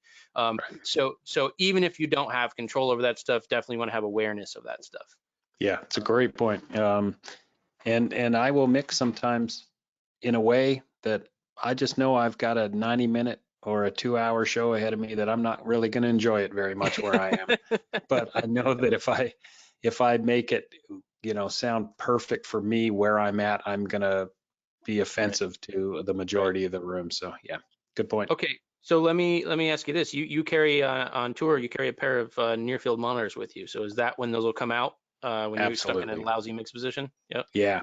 If I have no, and sometimes you'll have under balcony speakers, but you'll do the walk and you'll turn them on with some pink noise and walk across the room, and it's like, well, 1, 3, 7, and 9 are not working, and you tell the house person, and they're like, they just shrug their shoulders, like, yeah, we kind of need a refresher here, So a lot of times, even if you have a speaker in front of you, it maybe doesn't sound the same as the rest, or it's not functioning. But it's always helpful to have something. I mean, I've used something as small as a little Fostec speaker in front of me just to add back in just a touch of clarity, so that I'm not over mixing the high end that's coming out of the main PA and just shredding people down front. That's a great point. And for me, and I think this is a good place to mention this too. Before we start even talking about getting in Smart and taking measurements, the first thing I will do is listen to the PA system. I'm sure we all do a couple of tracks that I know quite well, and 30 seconds with one of those tracks will tell me a lot about what I need to do. So I'll catch a left-right reversal. I'll say, wow, there's way too much 200 in here, or I'll catch, something in high frequency drivers blowing out somewhere. And if your PA is not in working order, you want to go after that before you start, time aligning and EQing stuff. Absolutely. But yeah, I mean, I can learn an awful lot in a couple seconds by listening to music and walking around the room. And then I've got a good idea of what the variance is like and what the system in the room are doing. And then I sort of have a goal for, all right, now let's open up Smart. Now let's start taking some measurements, and I know where I'm trying to go. You know what I mean? Right. Yeah. If your main occupation is a system engineer, or you're a house person at a or at a theater, at a venue, or just in general, if you're you're carrying your own PA and you're doing it all, just make sure everything works before you start. Like Yep. every component, stuff's plugged in right. Sometimes you'll have stagehands who will help you, and they'll make a mistake and they'll plug something in wrong, or labeling amplifiers so that and cables so that the right stuff goes to the right. I've seen many situations where it'll, like in a church where there's 5 subs down center, and you have a center, an inside left right, and an outside left right sub, and they're all kind of in a nice fan, and you're making a nice acoustic array out of them. And you do a little time alignment on those subs to make the center, say 0 time, the insides are 3 and the outsides are 6 milliseconds. So you create a little spread on them with electronics. And then, they have to reset the stage. So they unplug the ball, roll them away, then roll them back out, and they plug the wrong cables into them. So now all of a sudden you've got all this crazy offset going on. So just always, first thing I do every day is send left to left. Is it really left? Is everything working? And once all the, if you're a systems person or a house person, just dial up every actual amp channel at the start of the day before the engineer even gets there. Just make sure your whole PA works before you hand it off. That, to me, that the cardinal sin of the system tech is handing the mix engineer a PA where left and right don't match, because that's the first thing they're going to check. And some of the mixers I work with, it's the only thing they check, and they take your word for everything else, as long as left and right match. But if they go psh, psh, then oops, that's not the situation I want to be in. And I love the idea of labeling stuff. I mean, I think a couple people are watching this who have worked on shows with me, and they know that every single cable I plug in is labeled on both ends, because and you know what, that sounds ridiculous until you have a failure during a show and you need to fix something really darn quick, and then that's a gatekeeper. So that stuff, again, if your system's not plugged in correctly, then we're sort of worrying about a couple milliseconds on the underbelly, because it's not, you're kind of missing the right boat, so. Right. So let's talk about when you're mixing on a large format PA. You've got side hangs, you've got front fills, you might have delays behind you. Particularly the side hangs, that can be pretty large and good sources of energy that contribute a lot to what you're hearing at front of house. So how do you deal with that when you're mixing and you've got sound kind of emanating in all directions from the PA? I mean, what are you taking that into consideration with your timing? I've had people ask me, mix engineers who are bothered by the front fills, and they wanted me to time them to front of house. And Jimmy was telling me something similar, that he's had to do that before too. So they're not bothering the mix engineer. So when you have these multi-zone systems, how does that affect what you're hearing at front of house? Yeah, it can. It certainly can. I have to look at the whole picture. Are there going to be people who are going to be standing up in front of these speakers once the show starts? Is it the type of crowd who stands for the whole show? And because you have no other option than to put those front fills as knee fills, or chest fills, when these people stand up, is that going to go away? And if it is, do I really need to worry about it so much during the sound check? Maybe I just, take the mic down there where the majority of the people are who are going to hear the mains and the front fills, take a measurement there, get it to all work together. And then maybe for sound check, I just turn them down 10 dB if it's bothering me that much. I want to get it right for the zone it's covering. I don't want to be making choices. Now, one area where this has affected me before is if a big side array, maybe it's the same size as the main array. So let's say you have a great big, L-Acoustic K2 array up, and you got 15 boxes for mains and you have 12 boxes for sides, but the venue isn't that wide. So you kind of have this overlapping coverage area where the side arrays aren't sort of turned out enough to where they should be to paint a nice even picture there. So now at front of house, I'm hearing those side arrays acoustically. I'm hearing them 7, 8, 10 milliseconds late because and especially the high end smearing that's going to happen there is kind of obnoxious. So I'll work with the systems guy and just say, can we just turn those out a little bit? And if, if there's nothing we can do there, then maybe I'll smooth out the high frequency a little bit and turn them down in level, just to make it not so bad for me at front of house.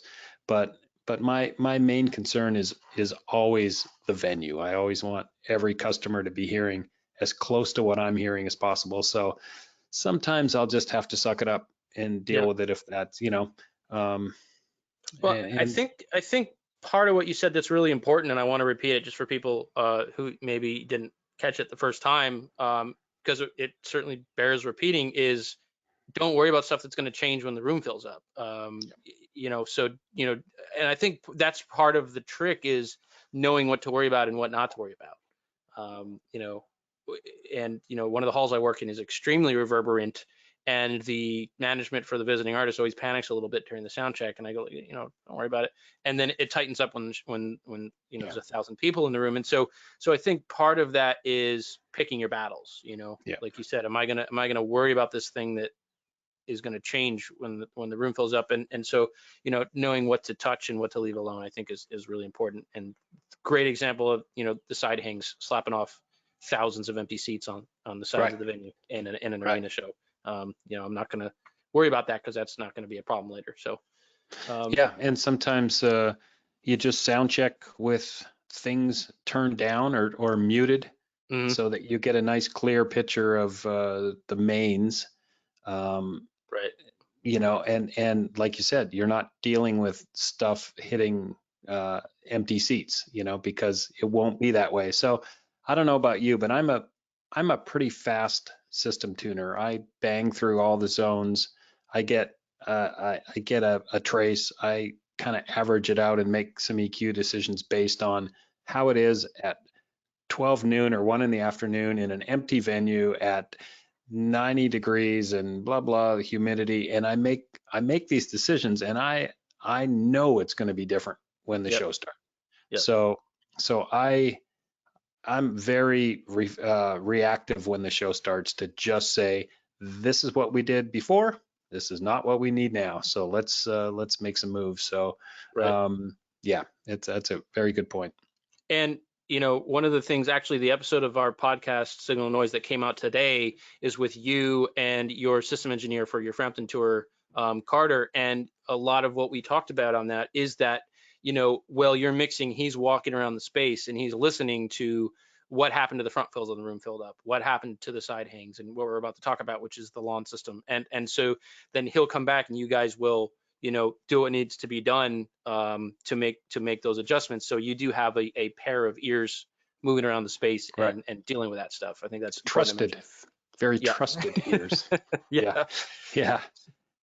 So let's talk about the lawn systems. And so when we're in a shed, a venue that is covered for half of the seating area and then outdoors for the back half, those people that are up on the lawn, there's usually a PA system that's hanging off the back of the structure to cover that area. So do we tune that system as an extension of the main system, or do we tune that as its own separate PA system? And that's the question. So why don't you jump in on that, Jim? Okay, cool. So many variables here.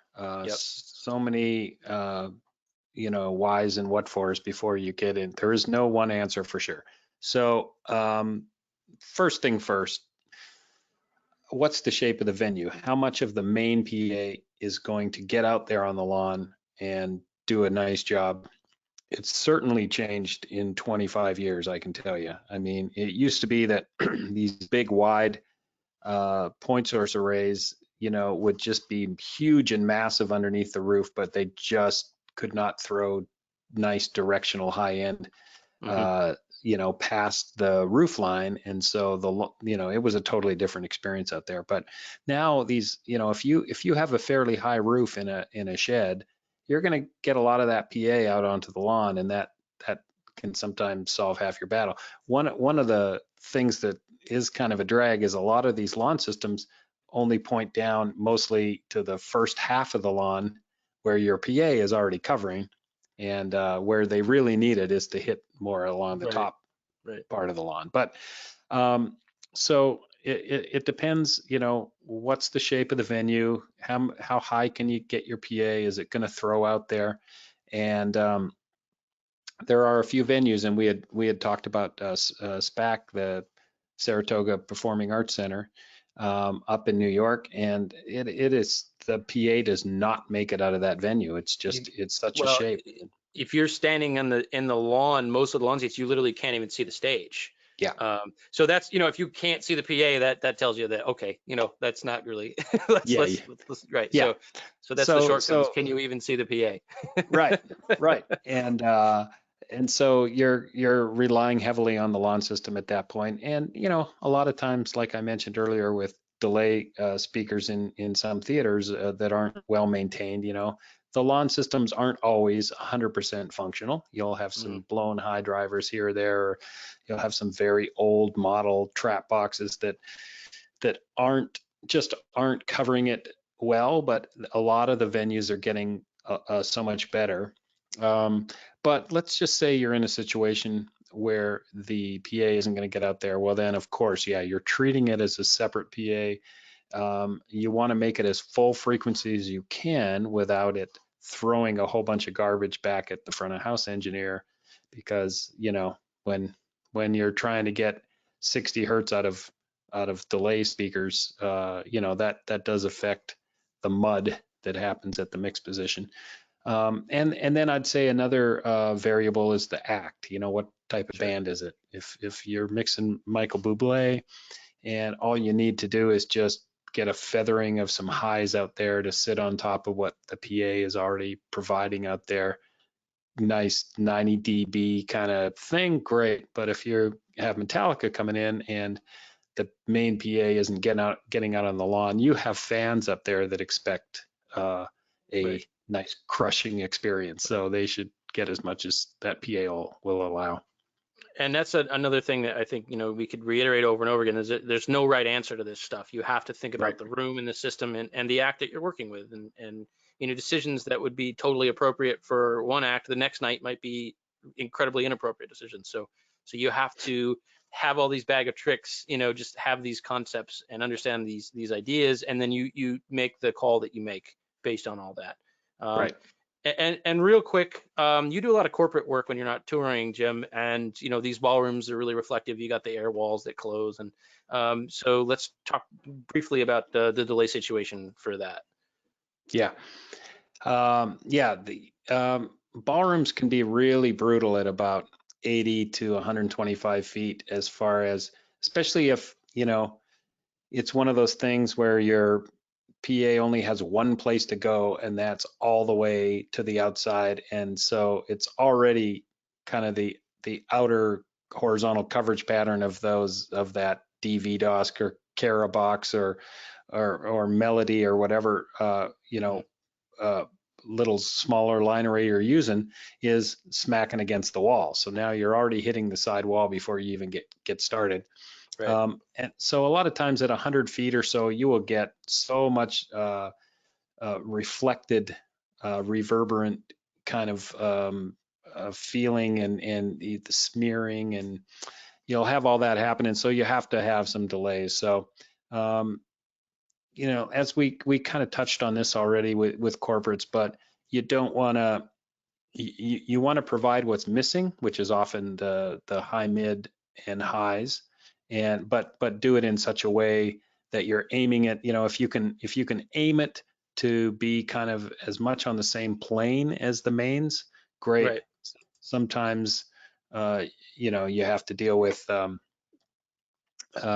know, getting it way up there, and it's got to aim down more, and that it's tougher to time it that way. But just picking a good you know, measuring it, having a good look at it in Smart, and also going down there and listening, is the overlapping experience comfortable, or are you hearing that thing up there all the time, and then maybe, like I said, roll some highs off. But and then your other point we touched on already too, you know, you don't want to make bad EQ decisions for the rest of the room based on the fact that you got a small box 12 feet in front of your face from on. Yeah.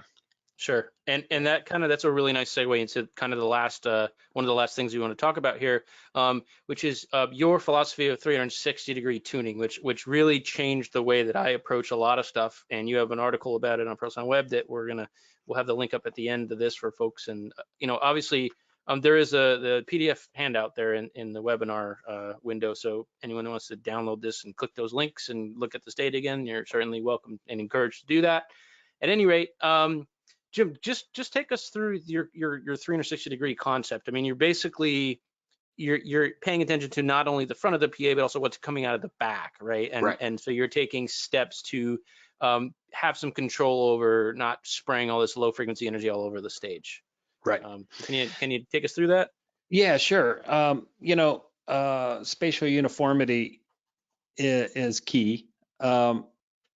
For sure, my main goal, and this isn't everyone's goal, and I don't ever want to sound judgy about this kind of thing, but my main goal as a engineer for the bands that I work for is to try to give the same experience to as many seats as I can. I want the low end, the sub impact, the transition from sub to main, the amount of crispness and high end clarity. I want that to be the same in 100% of the seats. I never win that really, but I want it to be as close as it can. And so that's always my first goal. But what's happening behind the PA is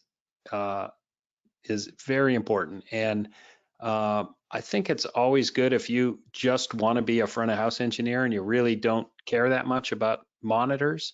As often as you can, I would say, try and pick up a monitor engineer gig and go up there on stage and mix every now and then and see what it is about being behind the PA that can be troubling for the techs, for the monitor engineer, for the artists on stage, because there's a lot of low end muck that can come off the backs of speakers. Now with your main PA, you can't always EQ that out because you're now affecting what the audience is hearing. But with certain things like side arrays, you can sometimes remove some unwanted low mid clutter because it's building up. And with front fills, for sure, you can definitely do that. You can you can just kind of, while you're down front listening to a music track or something, just mute everything but the front fills. And this is after you've measured and tried to match the tonality as much as you can. But I also do a listening test where I'll have Carter out there with the tablet, and I'll stand on stage and he'll start muting the mains or the sides and just leaving the front fills on. And we'll go in and we'll pull out some low mid energy out of the front fills that sort of doesn't have to be there because the mains are giving so much of that. So we'll kind of do either a little bit of a shelf down there and get rid of some of that stuff, or just go in and pick some key resonant frequencies out of the front fills. But it's a mindset for me, for sure, is to make sure that the artist is comfortable. If you have an acoustic piano on stage, or a lot of maybe an acoustic set as part of the show where the stools come out and the acoustic guitars are out there, and they're sitting 5 feet behind these 3 or 4 front fills that might have as big as 12-inch speakers in them, 15s or even, if they're sitting behind those, boy, it better be clean back there, because those acoustic guitars you're gonna be fighting that. So I definitely do that. And then with my side arrays, I really concentrate on maybe not killing them completely in the low end, but I try to feather in the mids and highs that are missing when I measure what the what am I hearing at the side hang position from the mains. So I'll take a measurement of the mains from the side position, and I can see what I'm missing. We actually have some data on that Awesome. To show. So this is just a walkthrough. Again, it's a representative example of Jim's approach. And here is the main measurement on axis, the main coverage area. And then the next thing you do, Jim, is you go on to the side hang coverage area and you measure Right. the mains again. You don't have the side hangs on. You're just measuring what the mains are contributing off axis in that area. And obviously that's Correct. primarily Yeah. low end stuff, right? Yeah. Yeah. That's, you're not going to be hearing a vocal very clearly Right. with that going on. So, Right. So your philosophy basically is, since we're already getting this over there, we don't need the side hangs to apply that, right? And so we're just going to right. kind of roll that stuff out. And this is the side hang in the side hang coverage. So you see the removal of the low frequency energy. And once that is combined, Yeah. you can see that we then have a full spectrum response. And Yeah. that was a game changer for me. Rather than trying to combine EQ everything together, just like, no, let the mains do that. And after all, a fill, it's called a fill for a reason, right? So let's Yeah. Right. let it fill what's missing. Right. And definitely want to encourage people to check out your article, 360-degree tuning on ProSound Web, which goes Cool. through this process in a lot more detail. And it's cool. Yeah, and I think the first complaint that I would hear from someone who's mixing a heavy metal band or a big hard rock band or something is, oh man, well, I'm not going to do that to my side arrays. I want those things thumping and crushing. Again, that is a situational decision. That may Sure. be, you may have a band on stage who doesn't want it to sound pretty up there. They want it to sound really rumbly and low endy and thumpy. And so you can get away with that. But I've worked with some artists who are very low end intolerant on stage. They just don't want to hear all that extra muck. So I'll just provide what's missing in those locations. And as you can see, the pink trace looks like right around 700 hertz or so. Those mains, the pink is the mains, and the green is the sides, and so they come together nicely, and you have a fairly consistent level of magnitude and response from 100 hertz all up to 16K. Yep. And I think, and this is, we have one more topic we want to hit on, but before we get to the questions, but this is a relevant question for this type of discussion. Can you talk about excessive low frequency reverb time in a venue, and what do you do when you're faced with that situation? Well, I go have dinner, and yeah. At what point is it is what it is? You know what I mean? It is It's what it point. is. Yeah, there's not much you can do. I mean, what I'll often do is turn the subs down a little bit. If it's just going to be really hanging on, I'll maybe mix a touch sub and low end lighter than I normally would. I actually use this approach a lot with a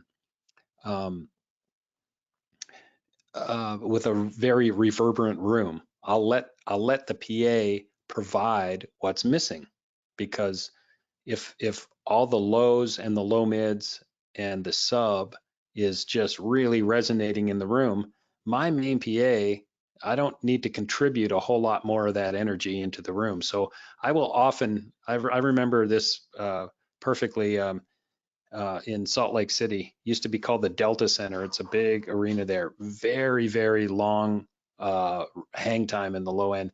And I was mixing a show, and I realized I just needed to provide enough volume, but I basically, this is the days of going to your crossover and just turning up bands, but I turn the high mids and the highs up on the PA, and I just turned the whole PA down 6 dB, and I just brought in the mids and highs that were missing to make that whole mix sound good, because the low end was just always there in the room. So that's my, and then if you have some placement options, you can if you have the ability to move some things to keep it off walls or whatever after you realize it's that reverberant, but you don't always have the ability to move things once you've. Right. Well, that's why I will, even when not required for keeping the stage clean, I will try to do something like a cardioid subarray, because you're not slapping that energy backwards and hitting the wall and then coming forwards into the audience area. And that does help with the boominess. It can help with the boominess because you're controlling, you're not slapping in all the walls quite as much. I think the funniest solution I've seen to this is when I came out to visit you guys in Syracuse last summer, and Craig Porter, who was mixing your support, the Jason Bonham Led Zeppelin experience, that room was just had this nasty, like, what was it, like a 43 hertz thing happening, and he just said, I'll just turn the subs off. He goes, it's Led Zeppelin, there's nothing under 50 hertz on those records anyway, I don't need it. So he just shut them off. I thought that was brilliant. Yeah, someone took the time to hang those, to plug them in and test them, but sometimes you just got to turn stuff down. You just that is a very, very tough room, low end wise, just not the best acoustically designed room. But one thing I did want to mention really quick is you mentioned cardioid subs. So this can be a whole other lesson for some folks, just different types of cardioid sub arrays and how they work best, but it's become a lot more popular. I remember a gig in Idaho where it was a very steep, raked grass outdoor venue.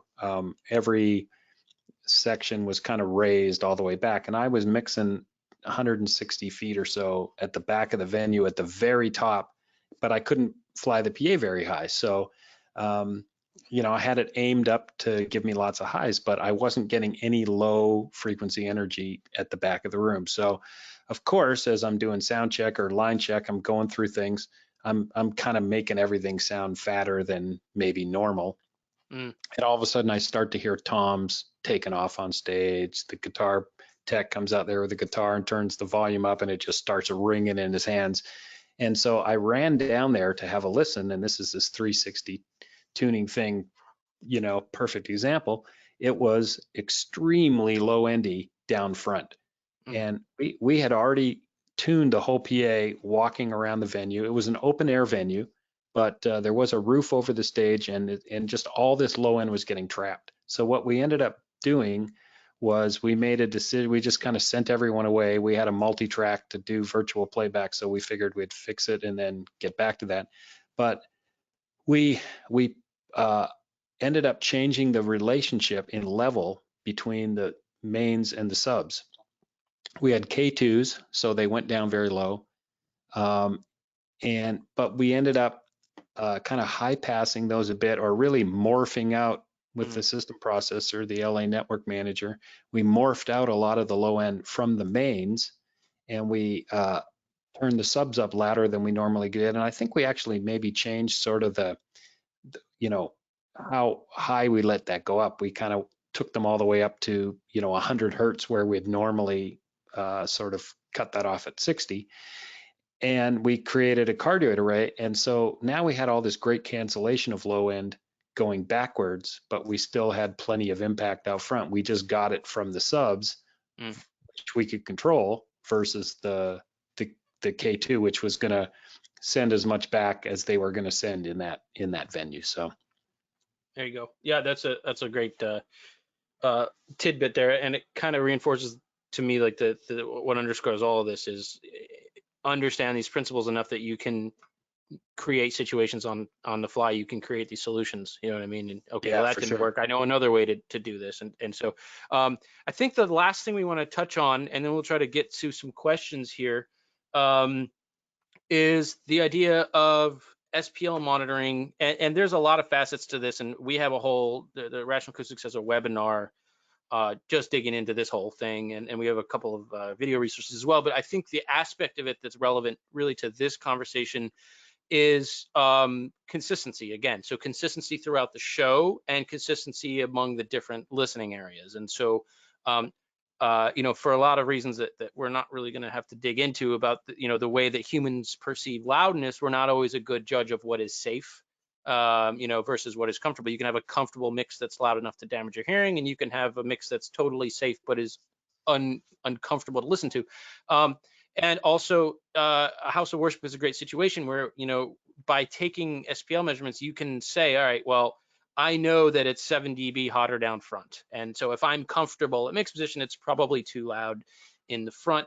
And you can see, Smaart can meter SPL for as many inputs as you can connect with your hardware. So if you want to go crazy and get a bunch of ADs and get a 64 channel Dante virtual sound card setup, you could have 64 mics around your venue and get you could get SPL readings for each of those places. And so this is just a example of a show where I had two mics. I had a front of house mic and I had a balcony mic. It was just on the front of the balcony. And again, that's not a place that you want to make a tonal decision from for your tuning.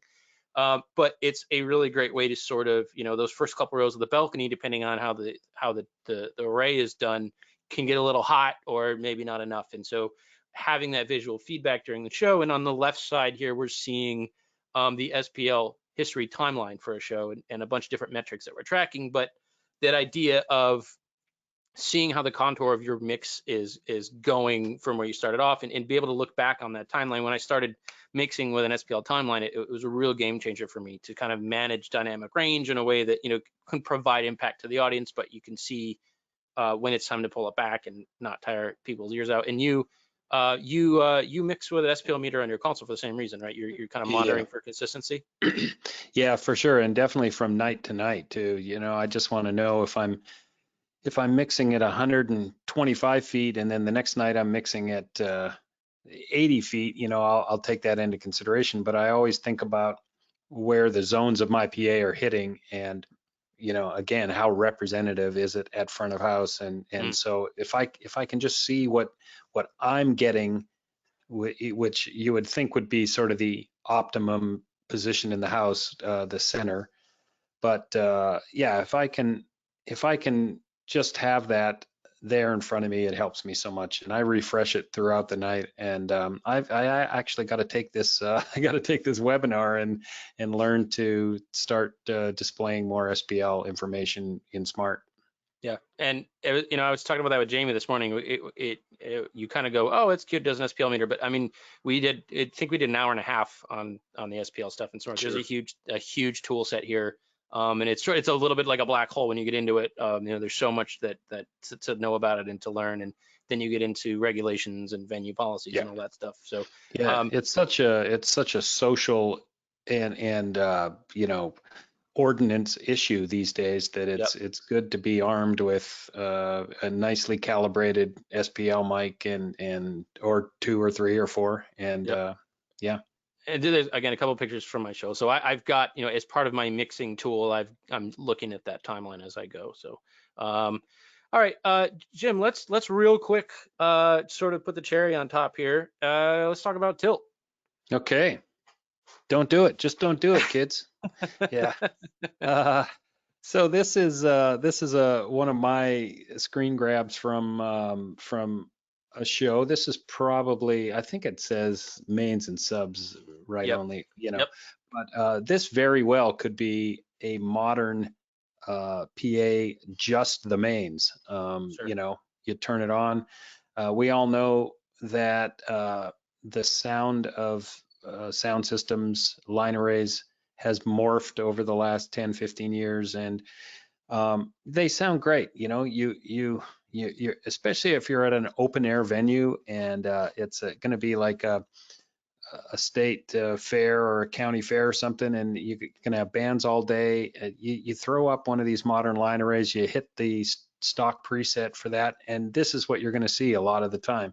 And it just sounds good. It sounds like music we're used to hearing. But is it the best thing to mix into?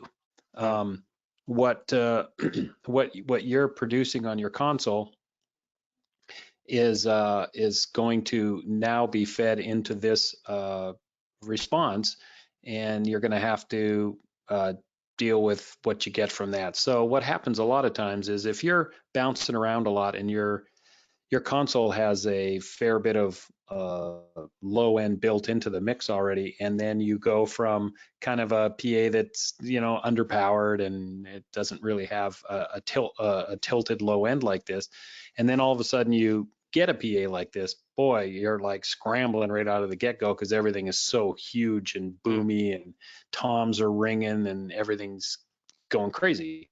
So what Carter and I worked a lot on this past year on the Frampton tour was to balance and manage that tilt so that the PA, the sonic signature of the PA, after we had finished tuning it, was much more flat from all the way up. So yeah, here's a great example. This is a PA, the yellow trace that I don't think this was our touring PA, but this was a PA that cut off on the low end around 60 hertz, and then you got a kind of a standard modern sub trace that's got a little more 30 and 40 than it does 100. But you can see what we've done here is we level balanced these. This looks a lot like your early example, Michael, where when we turn these both on together, we're going to get a great bit of summation right around 50 to 80 hertz. We're going to have a nice solid plus 6 dB there. And this is much more manageable for me. What I ended up doing with this was building low end into my inputs on the console. Now, granted, I'll say it again, and I know it's not the same for everyone who does sound, but I was on a tour. I had a console that I used every day and the same PA every day. The variable was always the room. I had the same band, the same inputs. You can build a console mix that sounds really nice and full, and then do this to your PA, and you still have a big full sounding show. You're just not getting all that extended low end from the sound system. You're getting it really from the console is now putting that energy into the sound system. And one of the results of this is great sounding record mixes, because now your console sounds great. You don't have to add a bunch of stuff in your sort of mastering EQ into your matrices that you're sending out to the video guys, to the press feed, to the, a lot of venues will take a feed from you to go to the dressing rooms, and everyone goes, wow, it sounds way more full than most of the bands that come through here. That's because the sound is in your mix. It's not having to be added to in the PA. Sure. Yeah. And, one of the bands I work with regularly, I have a show file on my console that goes with the band, but I'm always dealing with whatever PA they've provided, at the venue. And so my first sort of version of this is my band mix goes through a matrix, and the matrix goes to the PA, and I've got a nice low shelf ready in that matrix. And so I do whatever I need to do to kind of untilt that day's PA. Because I like to think of the mix as you would think of your reference music. You would never tune a PA by EQing your reference music to make it sound right. That's not helpful. I don't want to go back and have to remix my whole mix every time. So to me, it's whatever I need to do on that matrix, drop a shelf in real quick and just kind of take some of that tilt out. And then when you throw your mix up, it's pretty darn close to where it needs to be. And like you said, another big benefit for me is when the artist asks for a board mix, it just sounds tonally accurate. It doesn't, I don't have to go back in and try to do stuff to it later. All right, real quick, we've been talking about Smart all day. You can go to rationalacoustics.com. You can download demos for all of these and try them out. Right now, I believe the version 8 demo and also the DI demo, if I'm not mistaken, are both good for 90 days. So it's a nice extra bit of time to really evaluate things when we've got the downtime here. So do head over to check those out, and head over to rationalacoustics.com/webinars. We have like 15 or 20 hours of content. We really just scratched the surface today. So, people that really want to dig into this, definitely check that out. Version 8, just so you know the difference, version 8 is the flagship product. It's kind of the full deal.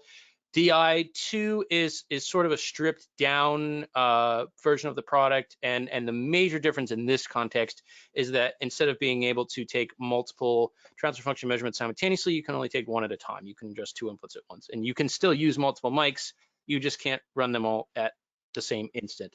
And Smart SPL is just the SPL metering, logging, monitoring portion of that. So if you're a house of worship, if you're a venue, something like that, and once your system's installed, you don't need to be tuning it every week. But you definitely, if you're interested in tracking SPL and logging that stuff, that's when you want to check out. So Jim, let's jump into some questions, shall we?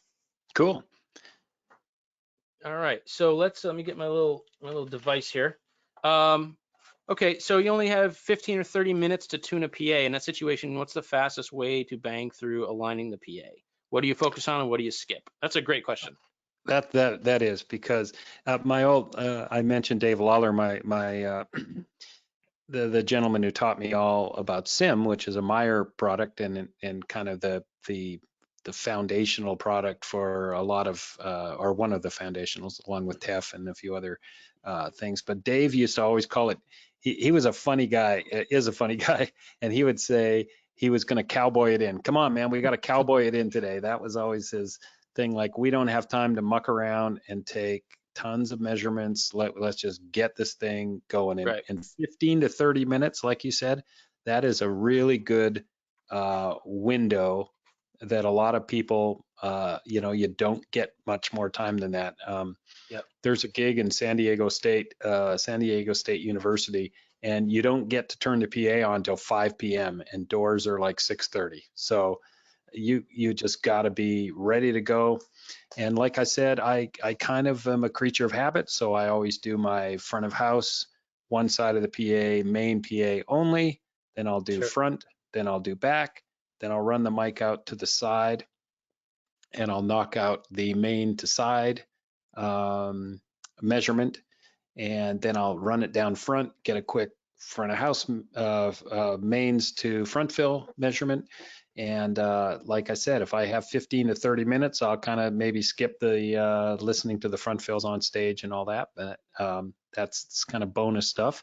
And then I'll usually run back and put the mic back in front of house and time align and optimize the subs to the mains.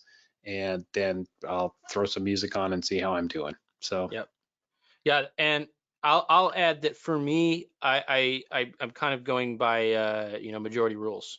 So the system that covers the most people is the one I'm going to start with, and then then the next is if the under balcony system in the theater, I'll go there next. If the front fills are covering 3 rows, I'll get to them when I get to them. So I go for maximum effectiveness and the things that are going to affect the most people. But yeah, 15 to 30 minutes, I think, is a pretty representative chunk of time for being able to knock in a quick tuning. And I'll also say that,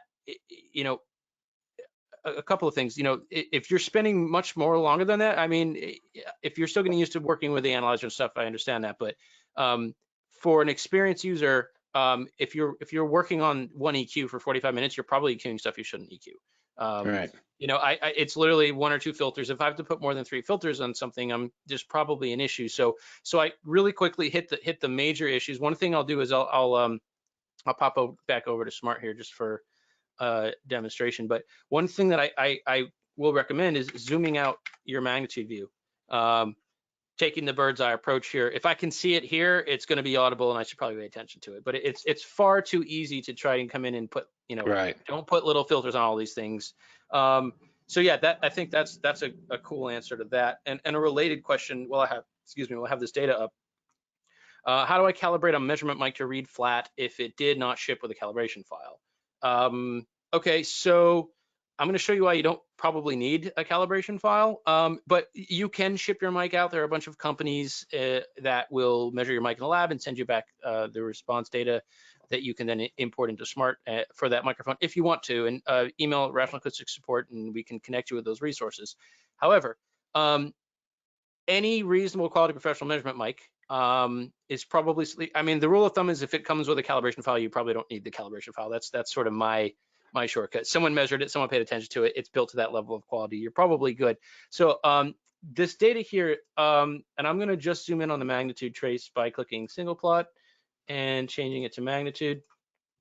And so what we're looking at here is from a demonstration that I did at a meetup in Albany, New York in January. And someone asked this question. So this is a fairly nice measurement microphone. It cost me about $400. And it does come with a calibration file. And so what I have here, the pink and the red are the same measurement taken in the same place. I didn't move anything. All I did is take one with the file and one without the file. So you can see that there are differences there, but they're very, very slight. And also we're in a kind of a reverberant space, as you can see by the coherence. So a lot of that variation is going to be due to the space, right? But there's nothing in here in this difference that's going to throw off my alignment. Now, for comparison, I'm going to move the mic 1 foot away and take another measurement, and that's this guy here. So what we can see is, the order of magnitude of the things that are dealt with by the mic calibration file are absolutely swamped by the spatial variations. I mean, you move 2 seats away, and you can see that those differences are just much bigger. And again, you don't have to take my word for this. If you own a couple of measurement mics, do what I talked about earlier, put them in the same place and look at the difference between them. and it's usually very slight. But one thing that's nice to do if you own a couple mics, you want to make sure one didn't get damaged or dropped or broken, is to check regularly. What I'll do, you set up a transfer function measurement between two microphones, right? Between two mic preamp channels, and put them nose to nose.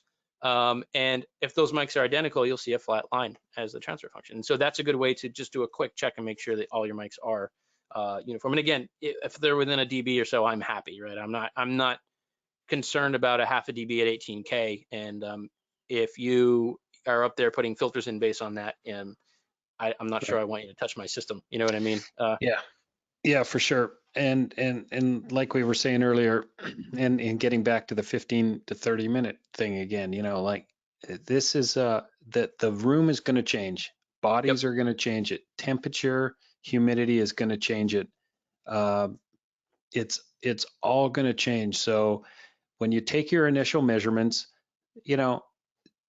just know that if you move that mic 2 seats over, you're going to get a different measurement. So you're looking at some averages. You're looking at putting your mic in smart positions when you take your measurements. So you get, when you're time aligning side and optimizing sides domains, pick that biggest overlap area, get the mic in there so that you're doing the most good with the least amount of measurements, but don't get hung up. I had a system guy once who used to do that throughout the show. He would kind of have a tablet behind me, and he would be pulling these little micro cuts out of the sound system. And one time I turned around and I said, "What are you doing back there?" And he goes, "Oh, I'm just making it really like smooth." And I said, just, what, where that mic is right there, that's where you're making it smooth. It's not, it's not going to be the same 2 feet over. So just broader strokes, I think, are wise.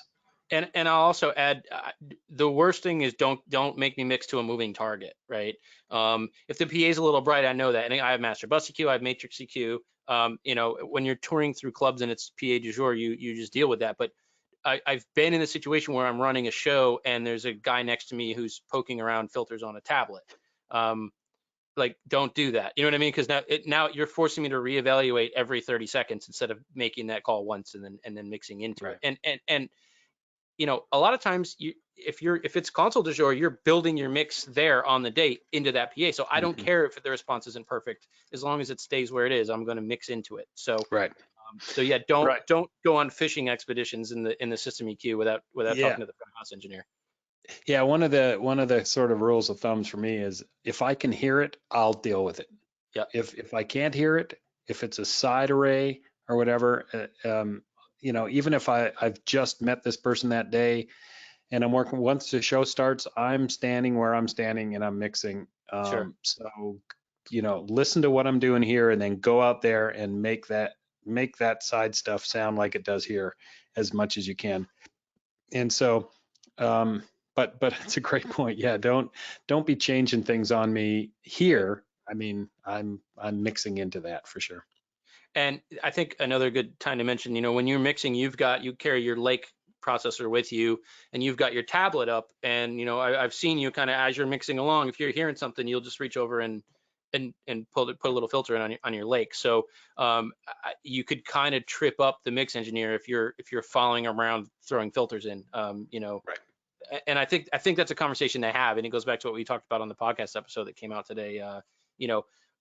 If I'm your system engineer, Jim, I want to know, what do you expect from me? Do you want me to deal with things? Do you want me to bring them to your attention? What's that dynamic like? And it really runs the gamut from give me the tablet and go have a sandwich to I am going to mix here, and your job is to make it sound good everywhere else, and don't bother me unless the PA is on fire. You know what I mean? Right. So I think one of the helpful things here is to say, hey, what are we doing here? How you want this to go? What can I do to make this go well for you? Right. Right. And sometimes good conversation. And sometimes the person doesn't understand the DSP that we have, or sometimes the person doesn't understand the console, because I'm a house guy at a venue, and so sometimes the people coming in they're not familiar with the console or whatever, and so maybe the most helpful thing I can do is help him set up the show on his desk instead of going out and tuning the PA. Maybe it's more important that he gets his console set up and he can do his show, right? And then during sound check, I'll do what I have to do. So I think preface all of this with a conversation about how can I help you get where you need to be. you know? Yeah, there's a very good chance there could be a Talking Yak article coming up in Live Sound soon about these two delicate relationships, the front of house to system engineer on tour versus Yep. the front of house to system engineer in a theater and a venue Sure. where you're the guest. A couple. Oh, that's cool. Yeah, I think you should definitely dive into that. Couple of related questions. I believe this is referring to main subalignment that we covered at the beginning. Do you move the mic slightly and see your summation disappear? And the answer is no, not in the sub-range, because the wavelengths that we're dealing with are 10, 20, 40 feet long. So to cause any, real significant phase difference, you're gonna have to move more than 6 inches. But yeah, at 1K, yes. And so that's why we don't measure with both sides on when we're doing stuff like that, and we want to see the full range response.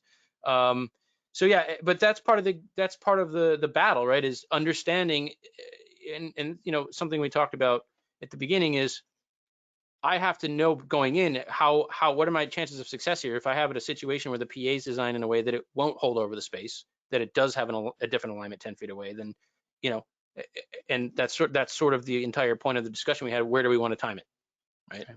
Okay. And talking about that, I guess the boost in response you get from the summation at the crossover point, would it be wrong or bad practice to slip the time a little bit and use phase to drop the added gain at the sum point? Yes and no.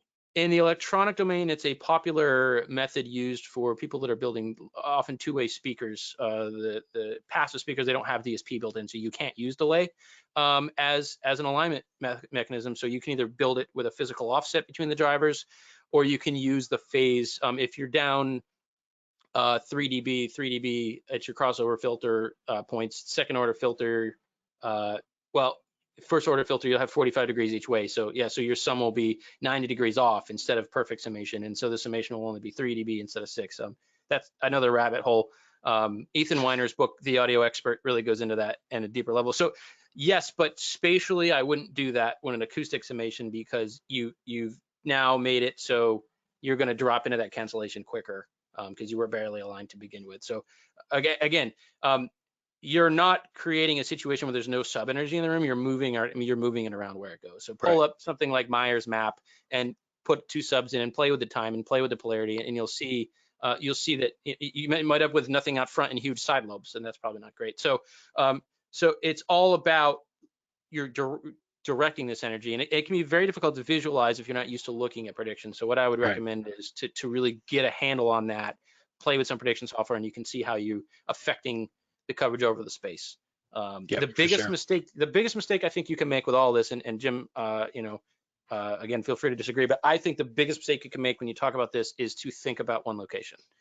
If you do that, you're going to sink yourself. You have to think about, but what's happening over there?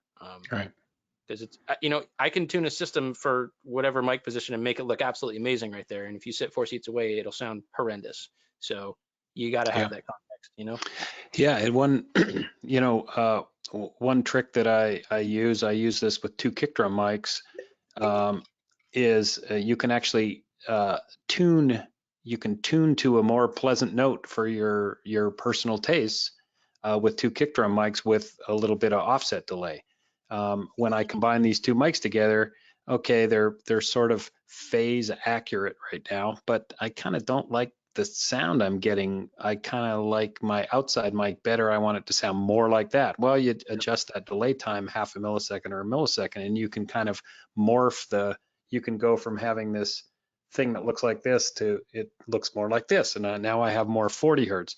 And I do that with subs sometimes as well. If I'm finding I'm getting this summation between the 2, and we've tried to sort of EQ it down a bit, but it still sounds a little boinky. It still sounds a little more 90 hertz, and I'd rather it be a little more deep, 45 hertz kind of thing.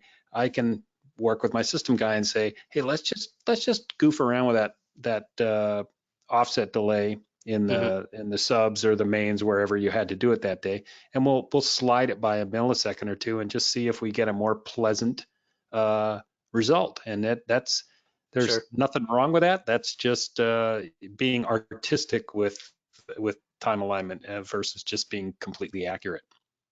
And again, I think that's the theme of this whole discussion today is my way of explaining it is, I mean, you have to listen to it at the end of the day, right? I don't care. Smart is a tool to help give us information so we can make decisions. And I believe that the more information I have, the more context I have, the better decision I'm going to make. However, at the end of the day, it's my decision. And if the audience is not showing up to shows with dual channel analyzers, if they were going to all come and measure the show, I would do things very differently. And I said that on the podcast, but it's true. The people are coming to listen to the show, not to measure it. So at the end of the day, if it doesn't sound right to you, then you need to trust that. So you're talking about the kick drum alignment technique. Is that something you'll adjust day to day based on the room you're in? Is that a tool for you? Yeah, and I do find that I get into a good groove. I get locked. I know that those two mics are going to be in the same place every day, or not always two mics, but sometimes a double assigned mic. If you'll take, like on Frampton, we had a Telefunken M82 that was in the hole in the drum, on previous tours, and then we would, I would just put that into two channels and pick a different kind of resonant note. The M82 sounds fabulous at like 40 hertz. It just has this beautiful, pillowy, big, round, but it also has kind of a thing happening around 63 that you can feature. And I would use those two different channel EQs to give me a different result depending on how hard the drummer was using it. But they had to be, you have to deal with time alignment, especially if you're putting any kind of a high pass filter on one of the kick drum channels. If you got a very big boomy PA and you're trying to manage it, as soon as you put a high pass filter in, boy, it's going to get crazy. So just make sure you're dealing with the input delay to get those things as lined up as possible. But like I said, you can slightly shift that input delay and get a different tonal result that is more to what you're after. Sure.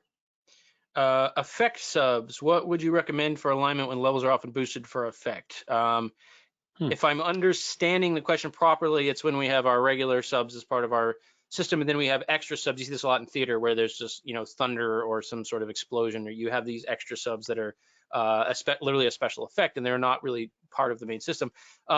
And for that, it doesn't even really make sense to talk about alignment, because the assumption with alignment with the summation is that the two sources are coherent in some way. So, if you are playing the mix out of the subs and the mains, they're both getting those two signals track. And so you can talk about the relationship over time. But if the effect subs are fed a completely different signal that doesn't really have any stable relationship with what's coming out of the main PA, then asking what's going on with the summation isn't really, it's changing from moment to moment, right? So if they're additive, if they're added to the mains, you have just extra subs, but you're still putting this effect in the mains, in the main subs, right, and also the effect subs. Then you might want to deal with. Yeah, and so I think the Zappos Theater example that you showed us, where you've got two different subsystems, is something that definitely refer back to that, because that's a great example. Yeah. Will you be covering IR measurements today? Impulse response measurements? No, but there is, Jamie did a whole webinar on impulse response mode in Smart, so that's something to look at. Jim, regarding boundary measurements, ground plane measurements, there was a comment about the term there. Yes, the proper term is boundary measurement, but you will hear in wide use system text, we'll definitely say ground plane measurement. So realistically, you should expect to hear both. It's sort of like the phase polarity thing. It's a really bad habit we have as an industry to use the terms interchangeably, and I try to use them correctly when possible, but sort of the reality is that sometimes they get mixed up. So Jim, when you talked about the ballroom with soft seats, you mentioned that you wouldn't put the measurement mic on the floor. I'm curious where you would place the mic then to get rid of the floor bounce. That's a good question. Yeah, it is a good question, and it's kind of funny what I do, and I was joking with Michael about this. I started carrying always a hard copy of Live Sound International in my backpack. And there you go, man. There it is, Mr. Ebden, being socially distant with his sweet little SSL console there. That's nice. So I'll carry a magazine. So if I'm doing a gig like outdoors on a grass field or something like that, I'll put my magazine down and put the tip of my mic there. So at least I have a consistent, solid surface. And again, it's just about this measurement reference to this measurement. It doesn't have to be, you know, does Pro Sound News sound different than Live Sound International? You know what I mean? That would be an interesting study, wouldn't it? Yeah, you know, there you go.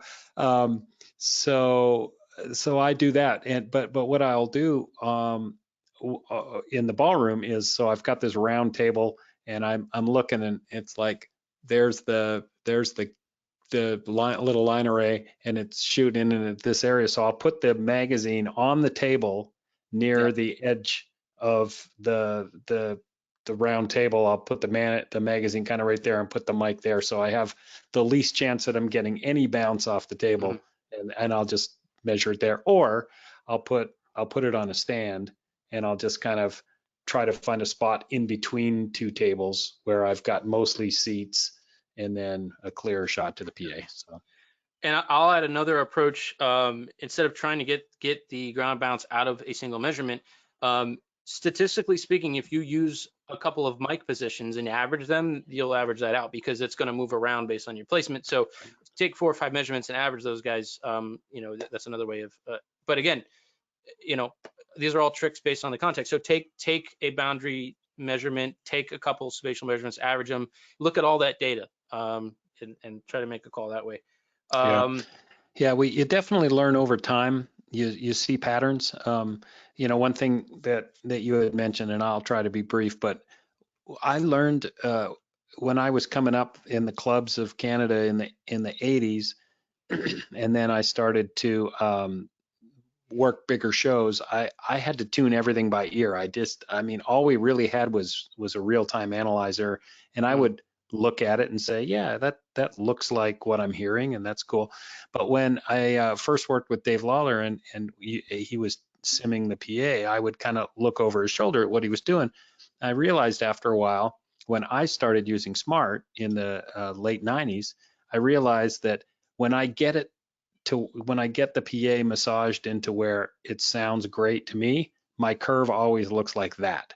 That's the curve that I like for my personal taste and what my ears like to hear. So, you know, Smaart is a fantastic tool if you understand what you're seeing, but always mix to your ears and learn what, you know, Smaart can tell you when you're getting there. You're, you know, because some days you have a head cold and you're just not hearing right, but you can go, well, I don't really trust my ears as much today as I would like to, but I know that if I get my curve to look like this, it's what my ears would like to hear.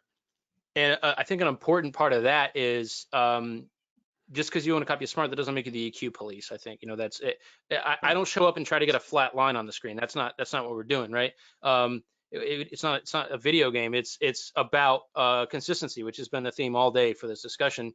You are the mix engineer, Jim. You know, this is the target curve I want. This is how I want it to behave. And I know that if you get the PA to have this curve, my mix will sound correct. And I go, okay, there's my target curve, and my job becomes get that curve in every seat if I can.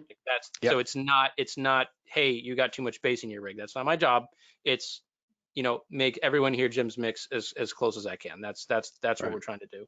And the and again, what's coming out of your console is going to very much affect what your curve looks like. Right. That slide we had earlier, where I had a fairly flat PA and a fairly flat sub butting up against each other, and it was a fairly flat response from 30 to you know, right there, 30 hertz to 16K or so, very flat. That may have been the biggest, roundest, thumpingest show that you ever heard if my console had that information, because you're always only looking at the relationship between the console's output and what the mic is hearing. So you can hear a show where it sounds really kind of wimpy, and you know, you'll have this big lump in the low end, and it's because the PA has all that energy in it, but the mix doesn't. So these are just some things to think about. Yeah. No, absolutely. So we already talked a couple of questions, you know, about why you use a certain smoothing, and we talked about that. Here's a really interesting question. What signal type do you recommend for setting the delay between the reference and the subs? based on trainings, it shouldn't usually matter, but I've gotten mixed results before and usually switch to pink noise and music mixed. So that's a really great question. And yes, fundamentally, Smart, being a dual channel measurement platform, doesn't care what you use as a signal. It just needs a copy of it. However, practically speaking, if you're trying to time your subs and you're using a flute recording, there's no frequency energy there for Smart to analyze. And so one of the questions that Smart is asking is, well, is there anything going into the system at this frequency, right? So if the answer is no, then you can't expect it to produce a measurement at that frequency. So you may get faster results with pink noise simply because there's energy at those frequencies. And music, sometimes there's energy at those frequencies, sometimes there's not, right? So yeah, that's a popular technique of using a combination of pink noise mixed with music, so you can acquire that data much quicker, but you're also not irritating everybody as Right. badly. So you're sort of using the pink noise to fill in the holes in the music. Exactly. We also did talk about when you have mono subs, center, and you have left and right PA, and how you're doing one or both. So we talked about that at the beginning, so people can definitely revisit that portion of the video if they want to see that one more time. We talked about sub placement decisions. A couple of questions here about the simulation that we showed at the beginning, having to do with why the coherence behaved the way it did, and so on and so forth. That was a simulation of a main subalignment that I built inside a DSP. And so the reason that the coherence is higher than you would expect is because we're not in an actual room, it's an electronic measurement. Signal noise ratio is very good. If you're interested in how I constructed that demonstration, please feel free to send me an email. I'll be happy to share more information with you there. Yeah, I'll be hitting you up later on that. Yeah. Okay, Jim, great question for you. If you don't have a way to EQ the system as a whole, because there's no system processor, you don't have access to it. Like, I think a one-off in a club is a good example. Mm-hmm. Would you use a parametric across the main left-right output of the console? My answer, which I think I mentioned, but I'll mention again, is send my mix to a matrix, do my room system EQ on the matrix, send the matrix to the PA. Is that similar to what you would do in such a situation? Yeah, for sure. As many,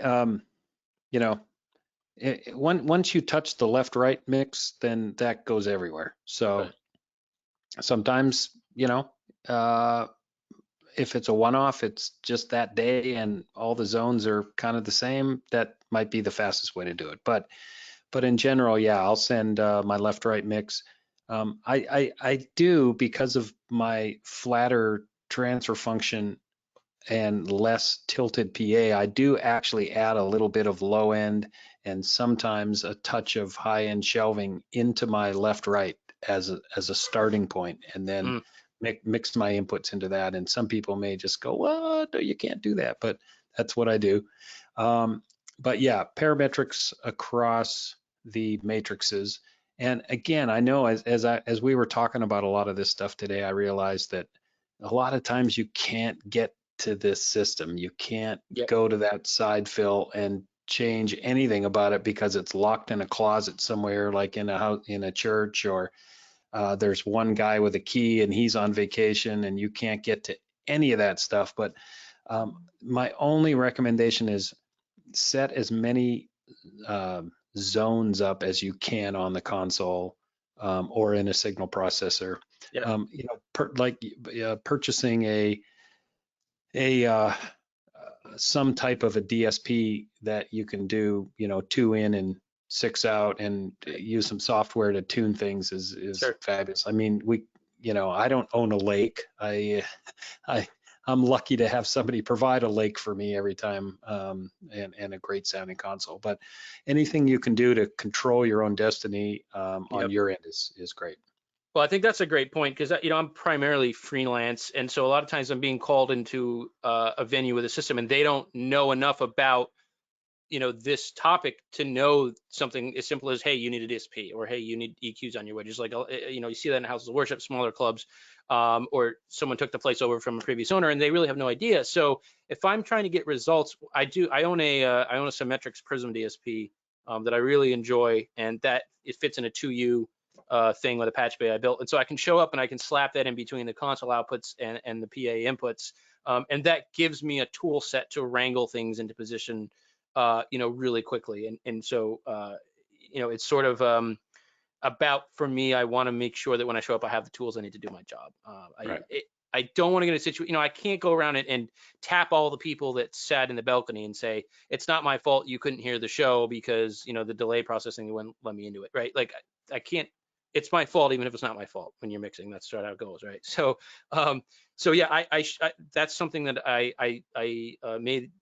I think it makes sense to think about that sort of investment when you can show up and, you know, that's one of those things where you hopefully you don't need it, but when you need it, you really need it, you know? Yeah, it's great to have. So have you found cases where the polarity reverse on subs will not affect the trace? I found one, and the reason is the polarity switch on the sub didn't actually invert the polarity of the sub. It actually was a powered subwoofer that had a built-in crossover that's supposed to feed out to the tops for like a DJ rig or something like that. And there's a switch on the back that says phase, which should say polarity. And I would flip it, and it was the first PA I ever had access to, and I was flipping it. I'm like, it's not really, doesn't sound like it's doing anything. So years later, when I first got access to an audio analyzer, I measured it, and turns out it doesn't do anything. It inverts the polarity of the high pass out to the tops, is what it did. So, but the real answer to that question is, you know, if your source is inverted in polarity, then yeah, that's obviously going to show up on the analyzer.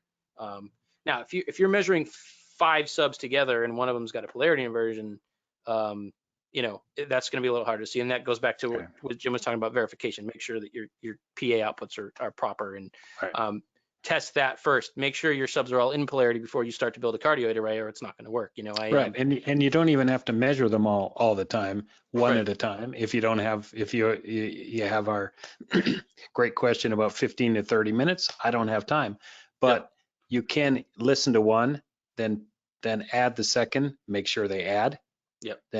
Then add the third. Are we still adding, or at some point did we lose something? Well, if we lost something, then we got to deal with that problem. But you don't want to push on forward with out of faith.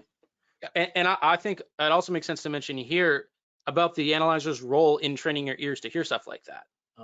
You know, to hear you know, what areas of the spectrum sound like, you know, so sit down and put in a boost at 50 hertz and look at that boost at 50 hertz on the screen and listen to what that 50 hertz boost sounds like. So the eye ear training, you know what I mean, to kind of develop that, it's just going to make you more powerful. So then you get to the point where you go, okay, yeah, I'm hearing a little 320, and you can go right to your DSP and take it out. And that just makes you better. So yeah, I think, let's see, a couple other things to get here too. A lot of questions about choosing the filters on the mains and subs. Generally speaking, the manufacturer has presets that are going to be a good starting point.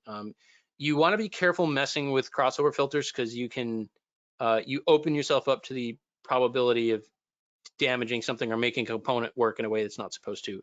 Remember, the whole point of crossover filters is to make sure that each driver only gets the frequency range it's designed to reproduce. So my view on that is the manufacturer spends a ton of time and money and resources into testing that and optimizing that. And so the odds that I'm going to go into a reverberant theater and come up with a better answer is very low. I won't touch that unless I have to. That's my answer to it. Jim, what do you have to say about that? Yeah, and you know, especially lately, I remember the Wild West when I first started 40 years ago. You know, PAs were all over the map. Stuff, just nothing sounded uniform, and sometimes changing the crossover frequency would help you out of a pickle, you know, in a real 200 hertz heavy room, you know.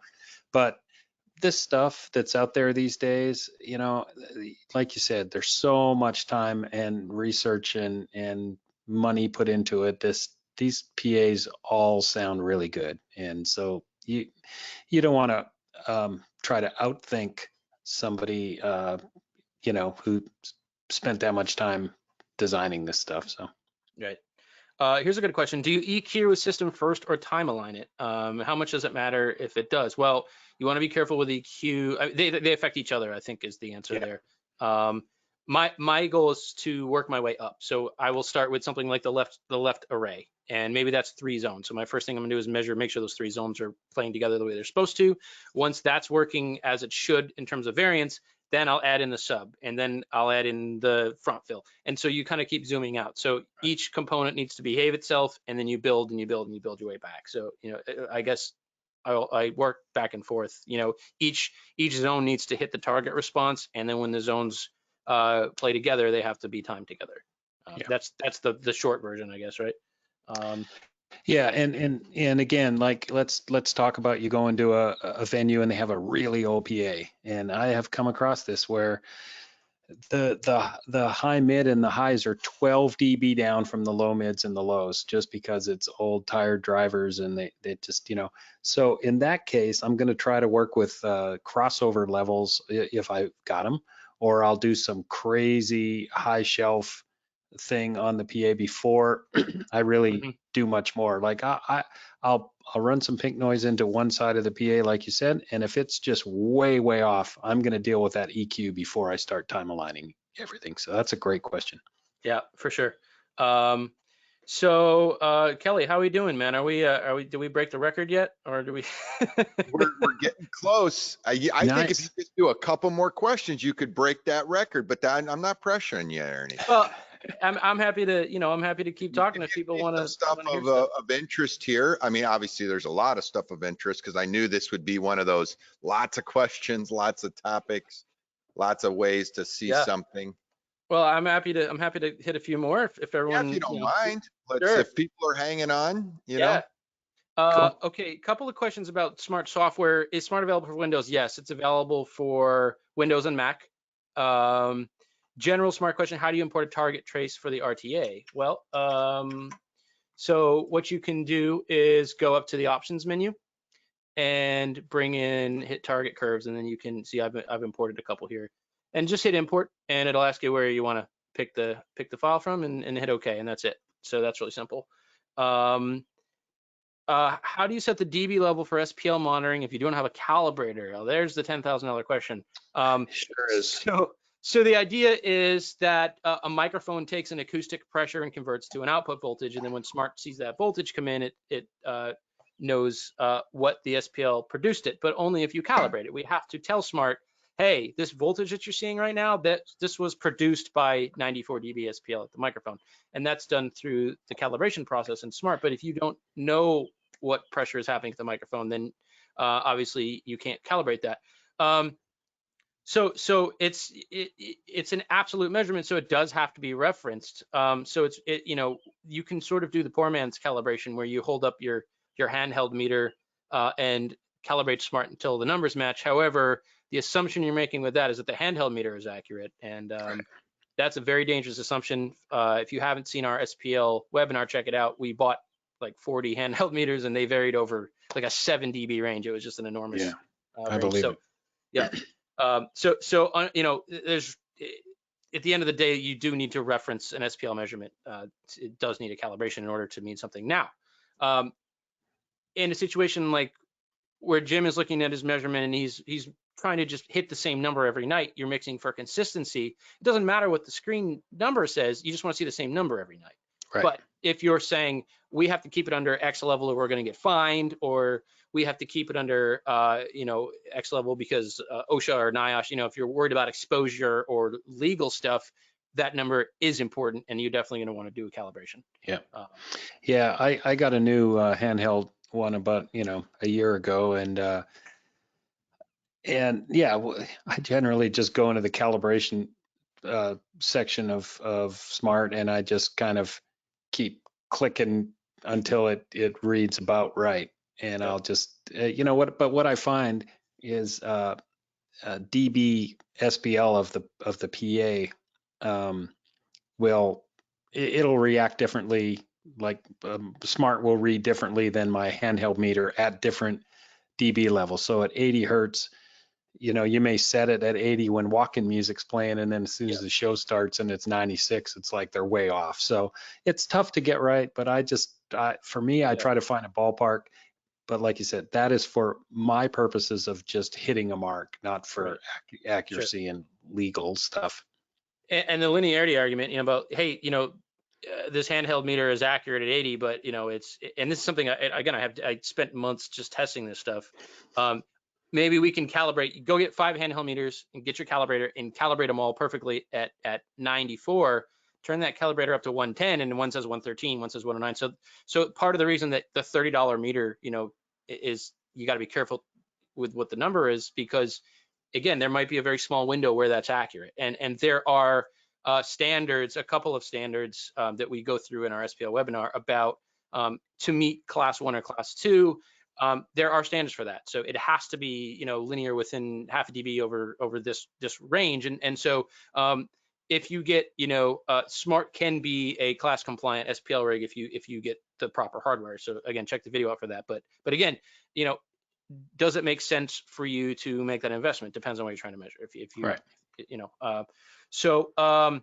what was the shortcut for taking the traces at different levels and putting them at the same level? Shift click is the shortcut for that.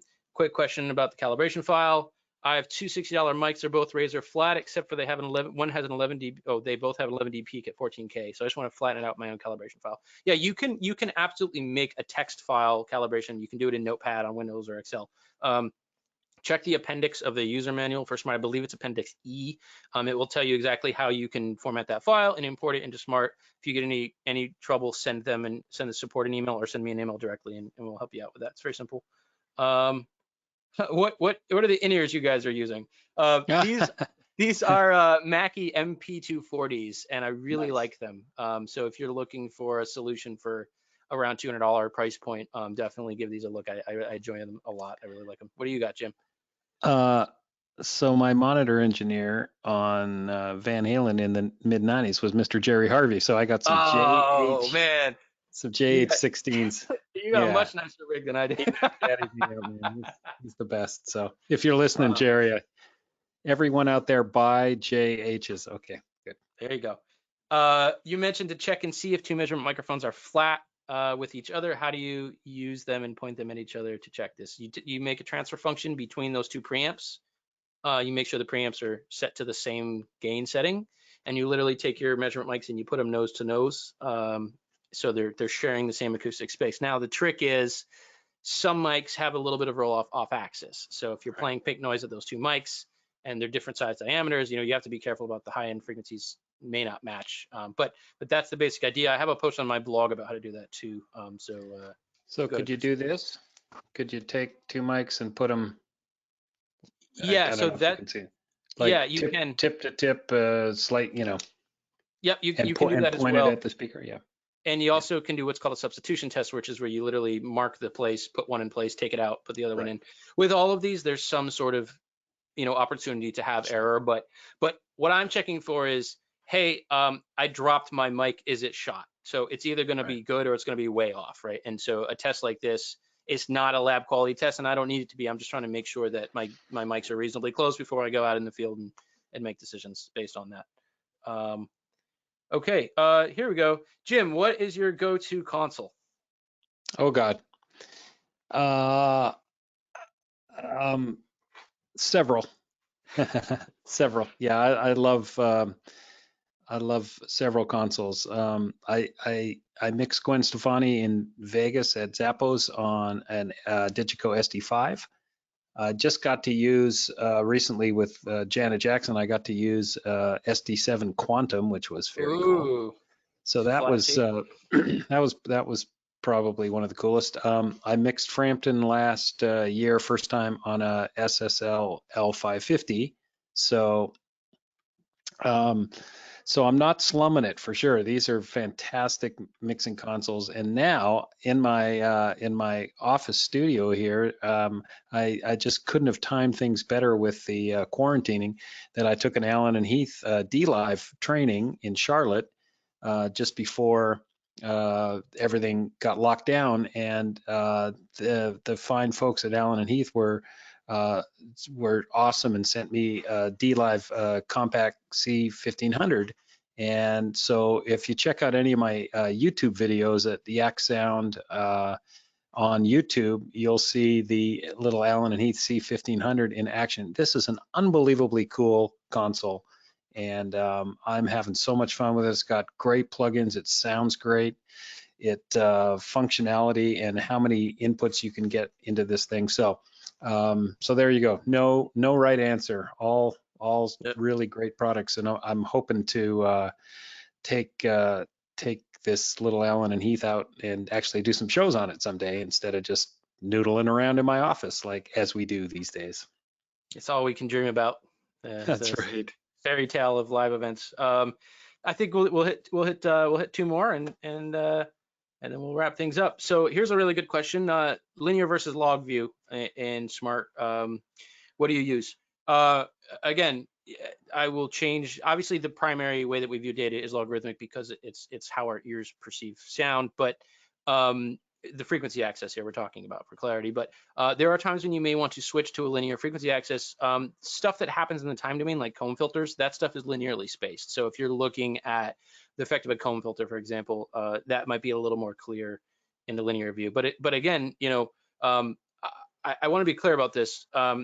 There's no reason to just have to live with a setting. Like smoothing is another good example. I will change that averaging, right? Coherence, blanking. I will change these as I'm working based on what I'm trying to do. So those controls are there for a reason. So get in there and move stuff around. And if you think it will help you see it a different way, then change it. And as you work, you will sort of develop a feel for, Jim, you have your way that you like to view data, and I have my way I like to view data. So you'll sort of find what works for you. You want to jump in on that at all, Jim?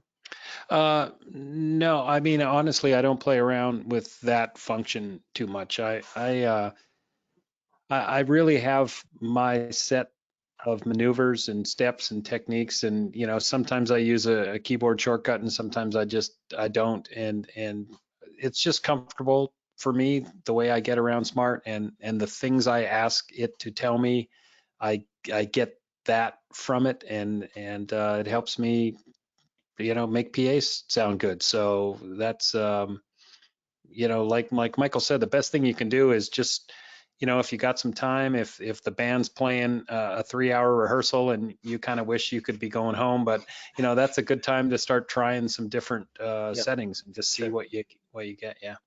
And I think, another point that to make here is that the defaults are very carefully chosen. So if you go take a Smart class, you'll get to day 3 without opening up and changing a setting. I mean, it's sort of a point you can out of the box go and it's going to behave in a way that's going to help you get your job done. And so generally the defaults are carefully chosen for a reason. And so it's something that if you're changing it, you probably have a pretty good reason to do so. But it's designed so you don't need to be able to do that. You can just and what's funny is the more I work with the software, the closer I get to the defaults as time goes on. Yeah. So yeah, I tend to like to see things in a little slightly slower way. So I have my time set for 1 second so that I'm seeing slow changes in the PA Right. as opposed to things jumping all over the screen. Yep.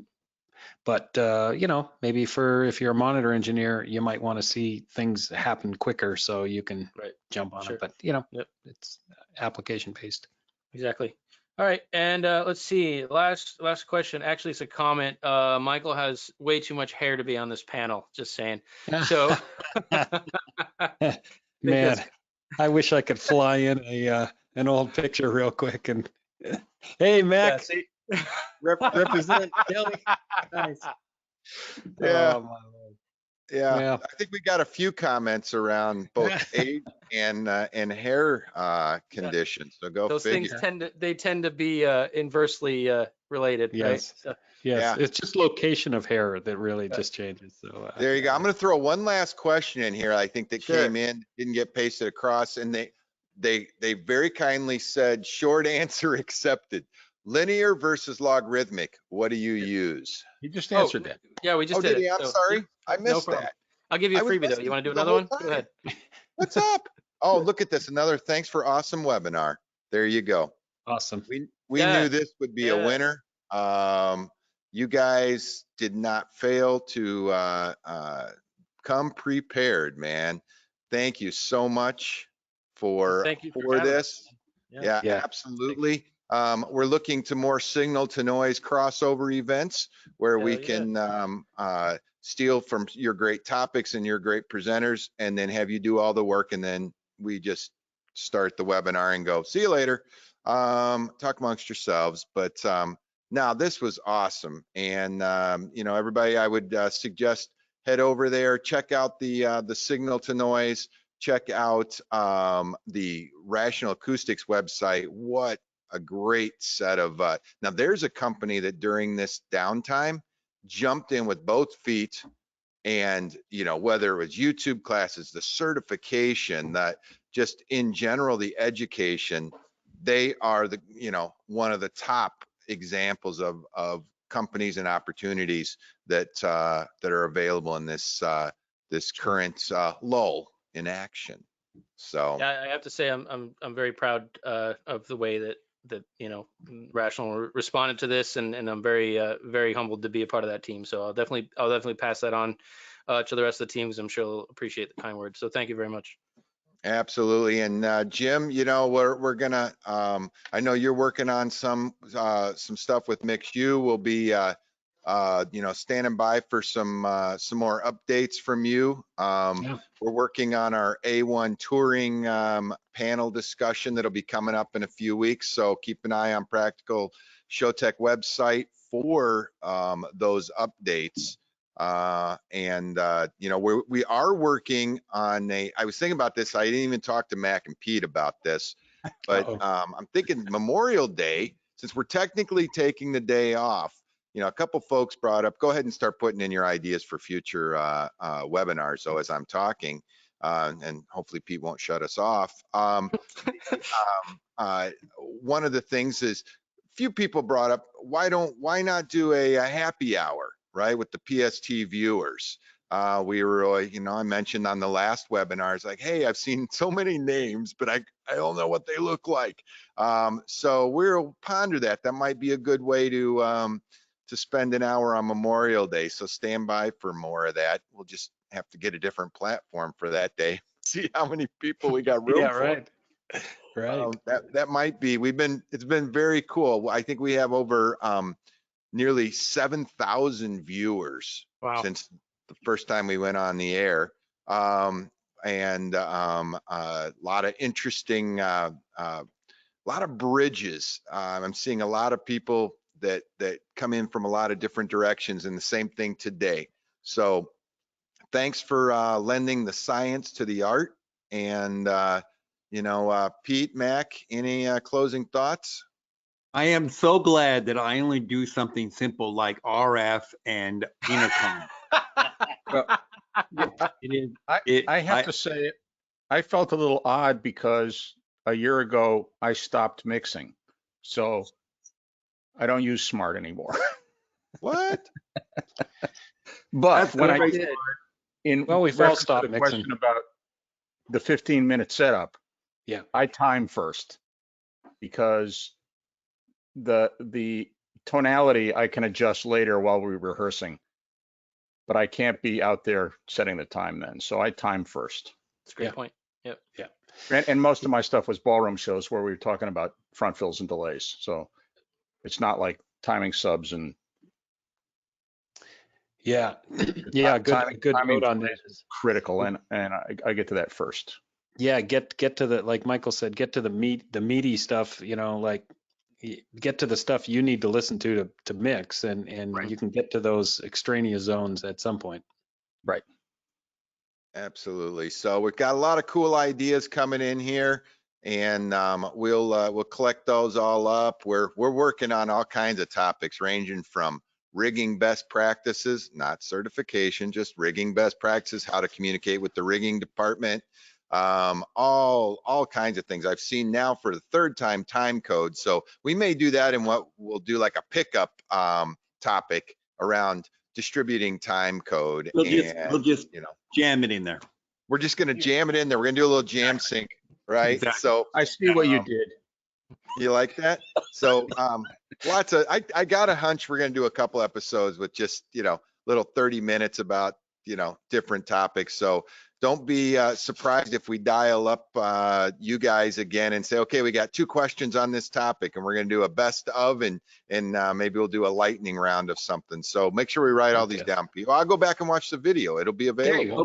Go back and watch the video. You know where it is. You know where it is. Exactly. I will want to remind everybody that tomorrow we have a little lunch session about why you have to bother to get a license to do RF, and Wednesday. when you need to use Wednesday. it.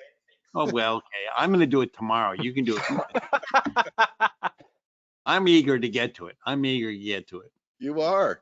Now, Exactly. that's a super important point, Pete. The Part 74 license is really vital, and why we should, after you get your license, the important for registering your events is not so much just to keep you safe and your show safe, but rather help the FCC understand just how many thousands of channels are in use on a daily basis. There's that right? too. There's But a lot of bunch. reasons. We've lost a lot of the spectrum, and there's a whole bunch of the spectrum where you're not legally allowed to use it unless you have a license. So get your Good license. point. Get your license. Don't drive without your license. Don't drive your RF mic without a license. Don't talk on the phone while you're driving. Right, there we go. So, Don't drink an RF. well, there you go. And on that note, I think we've gotten about as many comments in as we're going to get. It seems to be. But we're going to leave it running for a while. You're going to leave it running. All right. So there you go. Everybody, Jim, Michael, go have some dinner. Thank you again. Thank you. And we'll definitely be guys. keeping in touch. Yep. Thanks Don't very much. anybody turn it off, especially me. All right. That's a reminder. So long. Good night. Yep, bye. Good night.